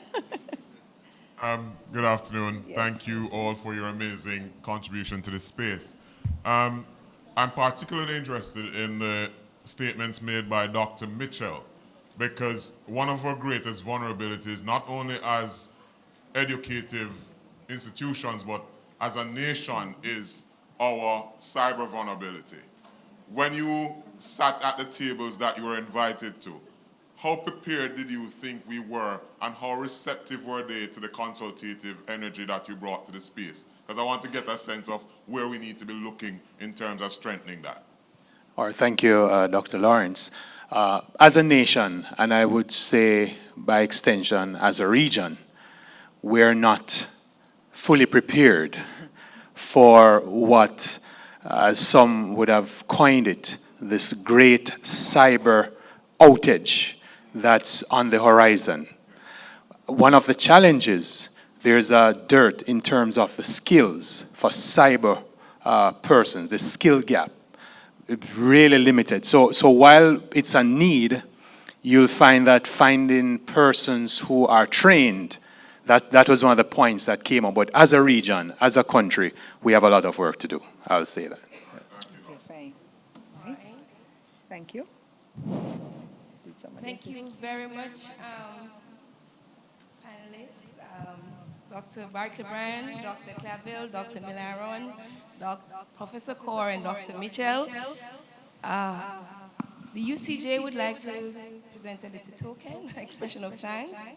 So I'm going to ask Ms. Lalou and Dr. Pabaru to do the presentation.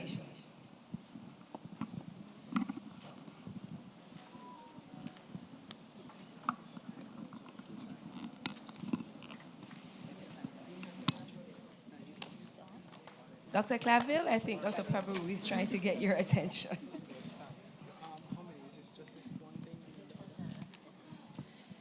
While we're doing that, we're hoping to start the next concurrent session at 12:35. That's around about now. And then we'll be there for about 20 minutes, and then we'll have lunch. And lunch will be about 35 minutes. Can we do it in 35 minutes? 40 minutes. We don't have the time for the hour. Can we do it in 40 minutes? All right. Thank you, Dr. Pabaru. Thank you, Dr. Claville. Miss Lalou and Miss Witter.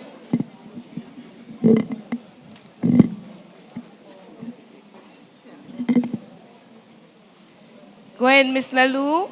Anybody in particular? Dr. Kaur? Professor Kaur? All right. All right, so the persons who are presenting next, you may go and set up while we're here. All right?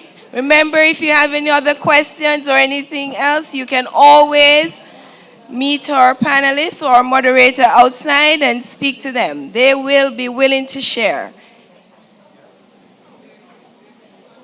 Thank you, Miss Lalou. Miss Witter.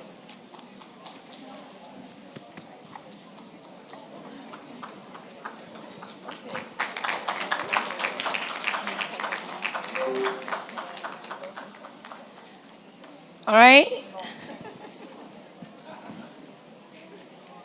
Again, thank you very much, team. Dr. Milliron, thank you, thank you. And thank you, panelists and moderator. Thank you, audience.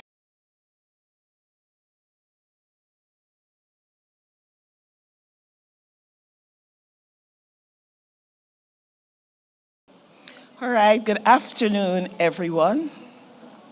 May I have your attention, please? So I know we have had a lovely lunch, and there are some of our colleagues that are making their way down from the lunch area. But I would love for us to start, given all the time constraints that we have to deal with. And so by the time they get here, I'll be through with the introduction, or even before then. So good afternoon again, and welcome to the final plenary session of CANQATE 2024. I am Jackie Murray, and I'll be introducing to you the plenary speaker for this afternoon, Dr. Michelle Claville. So Dr. Claville is the Vice President for Research and Policy, analyst with the Council for Higher Education Accreditation in Washington, D.C. In that capacity, she also serves as liaison to CHEA, which is committed to enhancing quality assurance efforts in higher education across the globe through collaborative discourse and research. Dr. Claville's transition to CHEA in 2021 has undergirded her contributions to global quality assurance and accreditation of post-secondary institutions. She works collaboratively with the Advisory Council of CHEA, which comprises global tertiary higher education quality assurance experts. With extensive experience in academia, Dr. Claville advanced to Professor of Chemistry while making scholarly contributions, serving as principal investigator on research and human resource development grants, and holding several administrative positions. She successfully leveraged her academic experience to secure a position as a National Science Foundation Program Officer. There, she maintained and supported a multi-level portfolio that included individual, centered base, and institutional efforts to increase the participation of historically underrepresented groups in STEM across the academic continuum. Notably, she is renowned for developing STEM education models that prepare Black and Brown students for careers in emerging technologies, supporting the development of associated research programs for junior faculty at historically underserved institutions, and advocating for the inclusion of emerging technologies at a disciplinary level. Colleagues, Dr. Claville is a Jamaican, and I ask you to welcome her to this session. Dr. Claville.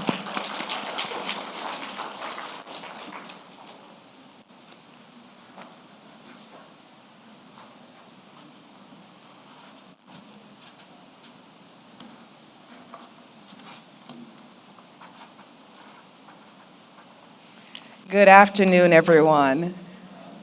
I know I am the one that is keeping you from your nap because you had a lovely lunch.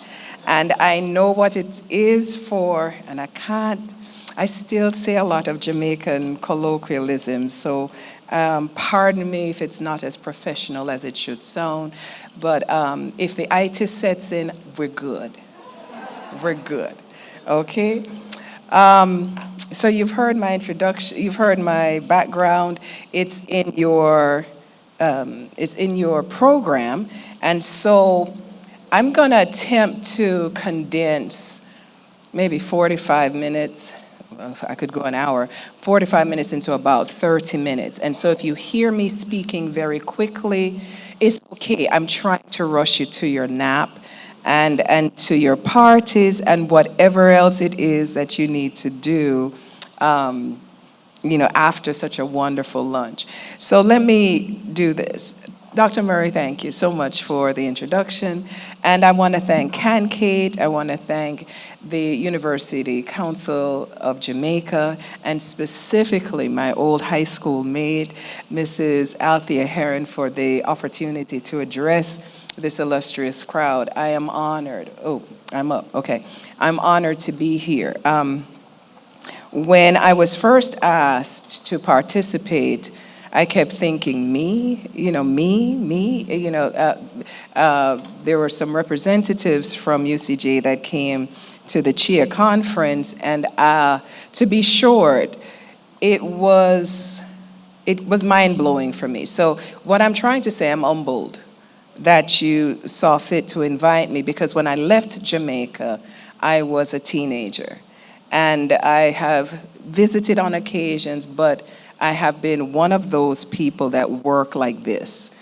And so looking up from time to time and realizing, slow down and come and be a part of what is happening here, I have not had that opportunity. And to be here is a bit humbling to me, because I still think of myself, you see how I act, I still think of myself as that kid in high school. So let me say this. Okay, where am I supposed to be pointing? To you? All right. Oh, they don't like me, so I'm going to ask you, would you hit that next slide? There we go. Let's see. Will it respond to me now? No? Okay. I wanted to recognize every nation that represents CANQATE, that's a part of CANQATE. Congratulations to all of you for on the occasion of your 20th anniversary. I was speaking with my colleagues in preparation for this, and a colleague from the Philippines, she bragged at the progress of CANQATE, and she talked about all that has happened since its inception and the model activity that has happened within this regional quality assurance body. So I wish to express my own congratulations to all of you for all the very important work that you do.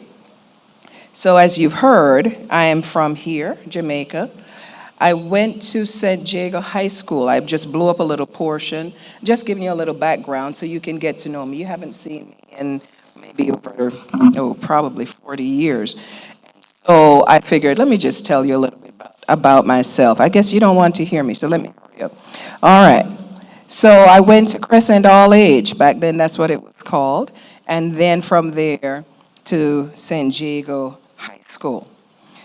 I mentioned that I'm a product. Any successes that I do have, any successes that I may wish to brag on, I can't do that without giving homage to everything that I learned here in this nation. I can't do that without giving homage to my grandmother who taught under a tree in Duncan's Trelawney.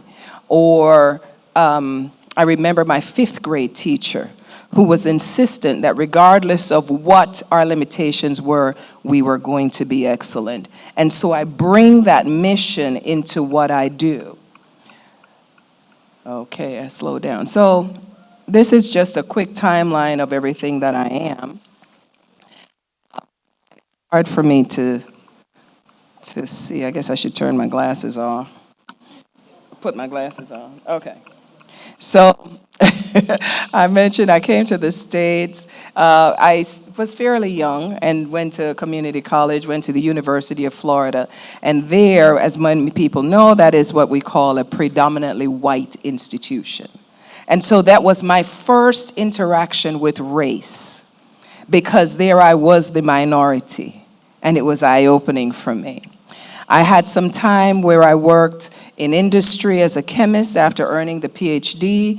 And then I became, and there I was a senior R&D chemist. It was the company that is responsible for the largest amount of ibuprofen and Motrin in the world. So we made the raw materials there. I was a problem solver there. And so from there, I knew I wanted to be in the academy. Went to Southern University because I was determined that I was going to merge what I learned at the University of Florida with the prowess of what was at the HBCU, historically black undergraduate, historically black colleges and universities. And I wanted to produce, to demonstrate what I had experienced here in Jamaica. So from there, earned the awards, the different awards. I have probably over $6 million, probably about $7 million of awards that were either chemistry focused and so forth. And then inadvertently, not planning to do so, I kept getting calls. How come you are producing so many chemists that are excelling in not just fundamental coursework, but in what I've just generically called emerging technologies? I was introducing students that just knew in theory about certain things, but weren't having practical experiences. And so they ended up, through this last grant, it got involved with things like nanoscience, started learning about Internet of Things. And that's when I learned about the evolution, if you will, of industrial revolution. And I'll bring that up because it's going to play a part in my discussion as we talk about quality assurance.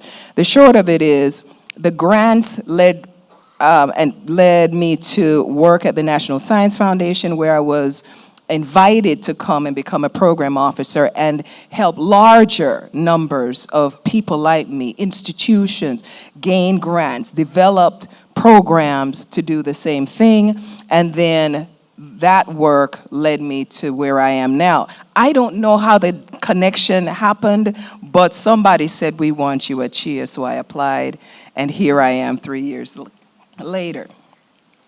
So because I am representing CHEA here. I figured I'd just tell you a little bit about it. If you don't know, we are US-based. It is a nonprofit, non-governmental institutional membership association. All of that just means, just to shorten all of this, CHEA recognizes accreditation, accrediting organizations in the United States. It is a non-governmental entity. The counterpart, I like to call it, to the U.S. Department of Education that recognizes accreditation organizations. These accreditation organizations will accredit the various universities and programs throughout the United States. CHEA goes a little bit beyond that. So CHEA will do some advocacy for our membership institutions, because institutions make up the membership of CHEA. While we recognize accreditors, we have my unit, which is relatively new, where we focus on research and policy analysis, and through the International Quality Group, which I'll call CIQG, we convene and we partner. We have a think tank that delves into matters that are of international relevance with regard to quality assurance. So I'm going to share my slides, and I don't want to spend too much time on this, but should you want more information, this is just a summary of the different purposes of CHEA. I want to focus on recognition for a minute, because in my short time at CHEA and working with the international community, there is a clear difference, or clear multiple ways in which we use the word recognition. So in the US, when CHEA or the Department of Education talks about recognition, we are talking about accrediting the accreditor. So in the same way that your accreditation functionality accredits the universities, we in turn, like the Department of Education, then have standards for the accreditor to honor, whether it be programmatic or institutional. And so that's a definition that we'll be working with. CHEA has a strong focus on the academic quality, whereas traditionally, the Department of Education is more focused with institutional compliance, and so the entities that are recognized by the Department of Education will be eligible for federal funding. Many accreditors will opt for both types of recognition. And so, brand new activity happened this year. CHEA, I mentioned, was very focused on recognizing accreditors only in the US. And this year, we announced that we will now extend our recognition outside the borders of the US. So I just thought I would just share that. This was something for those of you who are CHEA members or who have access to CHEA announcements, you may have seen this announcement. I mentioned CIQG, which is the international counterpart. And this is just a little bit about what we do. This is a work in progress. It has been around for about 10 years, and then it died off, and then now we are in the process of rebuilding, especially in light of all the advances that are happening. And so now I get into my talk, the real part of the talk. So hang in there with me.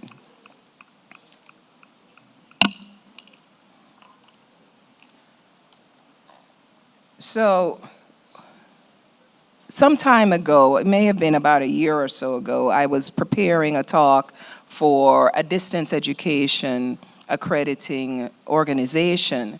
And they wanted me to speak to diversity and equity and quality assurance matters and the importance, especially with regard to the DEI construct. And let me just say this, because it is so easy for us to focus on the color of someone's skin when we talk about DEI, and it goes beyond that. CHEA does not prescribe, even though we have a DEI statement, does not prescribe how an accreditor addresses DEI. People can be differently abled and excluded from higher ed opportunities. Gender, generational accomplishments or background. And so in my research, I came across this paper.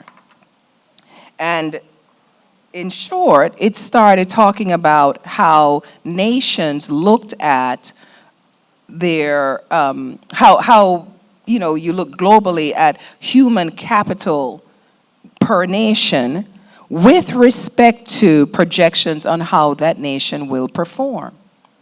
And so in this report, a 2017 report, and since then, as more research has been ongoing, it is clear that when a nation takes the time to understand the diversity of its population and invest in it with regard to education, and in particular higher education, you are investing in your nation. And so the data bears this out. And so there is actually a report that ranks how nations are performing based on their investment and projected growth. I mention this because I just want to build a foundation and remind us that higher ed is important. And so not just, and I have to say this, maybe it's from my personal perspective when I was a dean. Sometimes our professors, and pardon me if I step on your toes a little bit, are more interested in showing their intelligence and dictating. And I'm sorry, I didn't mean to do that. I go to church, so you will hear preachy come out of me from time to time. Pardon me. But sometimes it is so much more about showing how great I am versus preparing the next generation to make strides, not just so that the individuals can earn a proper living or do better than their generations before, but as I mentioned with the report before, by investing in these students, we now realize that we are investing in ourselves, i.e., human capital. So the American Council of Education, premier institution in the United States, put this paper out and said that education is still our nation's, country's greatest defense. It's still our country's greatest defense. Interesting article in light of what happened, by the way, on the day that I was supposed to be here, got stuck in the airport and had to deal with the aftermath of people's responses, I'll say it kindly, to the outcome of the election. Show you that education is so important that President Xi said, oh, we want to lock into this importance of higher ed. This just came out last month. He is saying that I want China to become the world leader with regard to higher ed. Pay attention. Pay attention. I've heard this said, and I'll say it, and pardon me if I'm not quoting it properly. Those who do not learn from history are, do you know the rest? Destined to repeat it. The short of it is, regardless of what you think, of how do you align with whomever, people all over recognize the importance of higher ed, and they want to ensure, did I go too fast? They want to ensure that they have their hand in it, not just for the nation's economy, but you direct the education, so you direct your people, so you direct your nation. So This leads me to talk about how many students are enrolled all over the world. You're talking about, as of summer of this year, 254 million are enrolled in universities. Approximately 30 million students are from Latin America and Caribbean, this general region according to UNESCO, and they're studying across 10,000 institutions with 60,000 different programs. In order to educate these students, quality assurance must still be at the forefront of our mind. Okay? This is just some details regarding the number of international students in the U.S. over a 10-year period, and you saw that there was a dip during a certain period, COVID that intersected with a certain period that will remain nameless from my lips, and then the numbers went up. It is going to be interesting to see what happens next year. So, with that being said, the numbers of students that are searching for education across the world, higher ed, we in this room and your colleagues and our colleagues get to mold and decide what kind of people, what kind of leaders, what kind of workers, what kind of professionals we will develop. At the same time that's happening, many of us are so affixed, and I say us because I'm part guilty. You see me walking around with paper and other people with their tablets and so forth, are affixed with our traditional modes of delivering education. So the didactic, Socratic method, and I stand and I preach and then you listen and take notes, so please talk back to me so I'm not a hypocrite. And so we have to get back to recognizing that there is more happening. And I know many of you, and we've come to this conference to listen to all the different innovations, but when we leave here, what happens? Do we go back and practice what we've always done?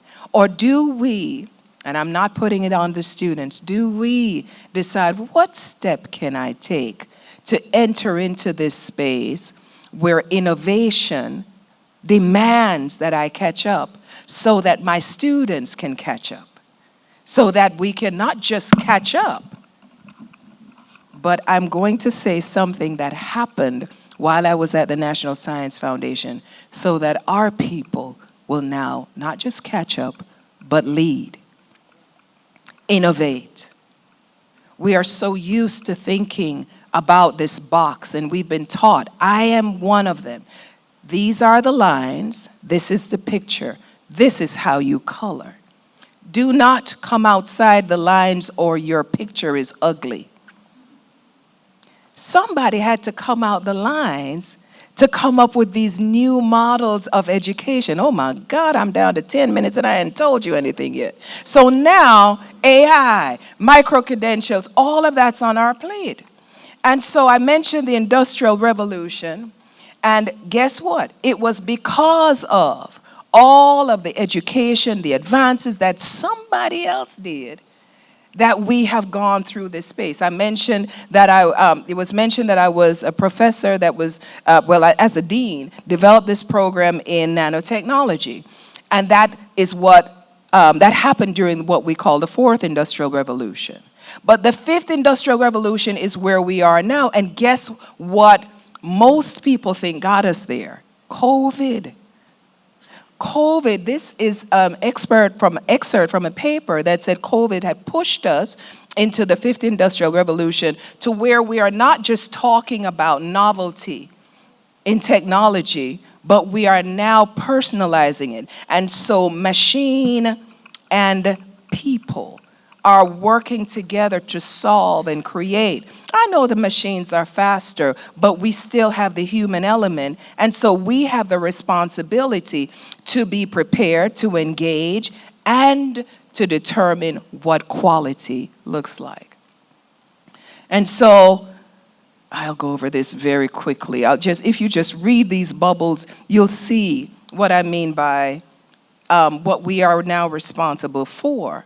Because the impact of technology on quality assurance frameworks, right, that now means we have to, be prepared for flexible and inclusive evaluation methods, improved transparency and communication. This thing about keeping, oh, this is mine and this is not yours and this person will outdo me. We have our nation, our world at stake. It's time to collaborate. And so there needs to be enhanced data collection and analysis. And that's what is happening. And then we have to be able to catch up. Challenges and ethical considerations. You heard about that during the plenary. And then automation and efficiency gains. All of that has happened. Globalization and internationalization. So now, especially in the UNESCO realm, okay, you're hearing about frameworks. And I heard today about competency-based education and so forth. And so now people are talking about, if I have students that are based here, but they're going to school in another nation, how do we communicate so that time isn't lost? During the last pandemic and so forth, we had all these different tragedies where students were trapped in different nations and their records were lost. And so now, what do? Do they start over? Because they want to continue their education. And so through the frameworks that exist, and then what UNESCO has established as a global convention, you can have communication between nations so that a student that is in country A can go to country B and continue without even having their records with them. Are we prepared to be a part of that? Have we been thinking about it? And so, that was an oops. So there we go. So now, there's a business case for this. I've already alluded to it. If we invest in our students, diverse students, check out what this paper says, high-skilled immigrants, we are investing in our nation, and we're investing in the economy of the nation. Moreover, there are examples of countries like Singapore and so forth that have invested so heavily that they've allowed differences in religion and so forth to be recognized in that space, so much so these melting pots are melting pots like the ones I've mentioned, New York, Singapore, and this comes from a research paper. They have been recognized as being very affluent in that region, mostly due to the diversity of skill sets that are in those spaces. I've mentioned the Global Convention, and if you were to read the whole thing, you will see basically what I said before, that this convention that is embracing and encouraging nations to sign on, saying that you have a commitment to ensure that we collaborate across nations, and so that your student that is recognized by this academic framework, this national framework, correlates to another framework, and so that you can continue this global conversation. We've talked about COVID and its impacts. We've talked about financial crises. We haven't focused too much on that. But then climate issues. We've heard from Dr. Milliron about what's happening in the western part of North Carolina, and I'm sure here as well. Oh my, I have to go. So what do we do? What do we do other than rush? And I'm like, oh. All right, let me get right. So the bottom line is, we've talked about it throughout this conference, about the different things that we can start thinking about with regard to being resilient in those spaces. My colleague, I believe it was Dr. Mitchell, talked about, have you even begun these conversations as to what do we do in the event that we lose data or your data is hijacked? And it doesn't have to start at the university level. It can start with the individual professor. The accreditors are also responsible for what happens in your unit.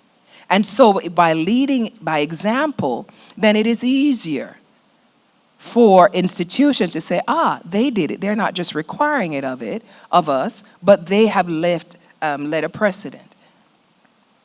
I'm going to skip over that because this is something that we've already touched on.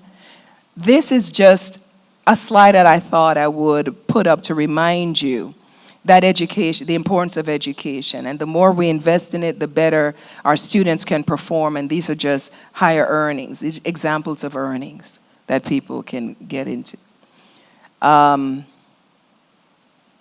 COVID, we've heard this already, and the fact is, even though we're starting to see some of the impact of the setback of COVID, the point is that we won't really see what's going to happen or what's about to happen until students who were born or potential students that were born in that time start to move up. And so there's an anticipation that earnings are likely to be affected, perpetuating cycles of poverty and low social mobility. The very things that UNESCO has spoken to through its sustainability development goals and the Global Convention. We've got to address education inequality. Not just, we're pointing over there. What's happening here? What is happening here in Jamaica? I get to say that in the United States because we don't like to, when there are certain conferences that you shine and you talk about how wonderful we are, and then, as I mentioned earlier, there are students that can't even do homework because they don't have a computer. They're using a cell phone under a street light. Mentioned that. So I didn't think about Sisyphus in the Greek legend when I saw this picture. This was something that spoke to me, and then someone said, this reminds me of Sisyphus. And the legend is it was a very arrogant king that was just kind of cocky or so forth, and the Greek gods, at some point, he ticked them off bad enough to where they said, we're going to sentence you to forever be constantly pushing this boulder uphill. So it rolled down, he'd have to push it back up. Roll down, push it back up. I wasn't thinking of that when I saw this picture. I was just thinking about the almost incredible feat of trying to keep things together, trying to constantly answer these questions that are being asked, trying to stay abreast of technology. But here's the thought. I know me. I'm just a basic chemist, really an organic chemist, physical organic chemist, I guess I'll just say that. And here's the thing, I love people. And so those very simple descriptors of me are sufficient to say it's worth putting my hands there to keep progress. And I know I'm not the only one. That's the reason why most of you are here, other than the lunch. I know you came for the lunch, but I also know that you are committed to higher ed, or else you would find another job. So I ask you, put somebody else beside this person representing me. I know you're already doing it, but we can. We are innovative enough. We are creative enough. We are brilliant enough. And I am sure that what seemed like nothing will become great. And I'll stop there. How did I do on time? Okay.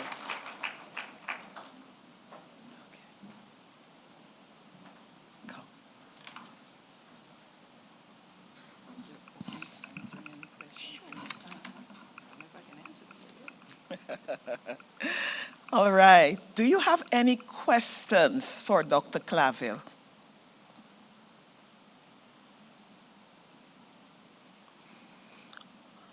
All right. I don't see any question, but there are a couple of things I think we might need to remember, and that boulder is really, really significant. And I'm sure you could think about the saying that says, it takes a village to raise a child. So it's going to take a village to keep that boulder moving. And so as we prepare for the fifth revolution, where we're going to have human beings and machines having to work together, let us bear in mind that all of us together will be able to focus on what quality means to us and to take us beyond where we are right now. So Dr. Claville, thank you so very much for your thought-provoking presentation that will cause us to think about the ways in which we now continue to do things. Thank you very much. Thank you.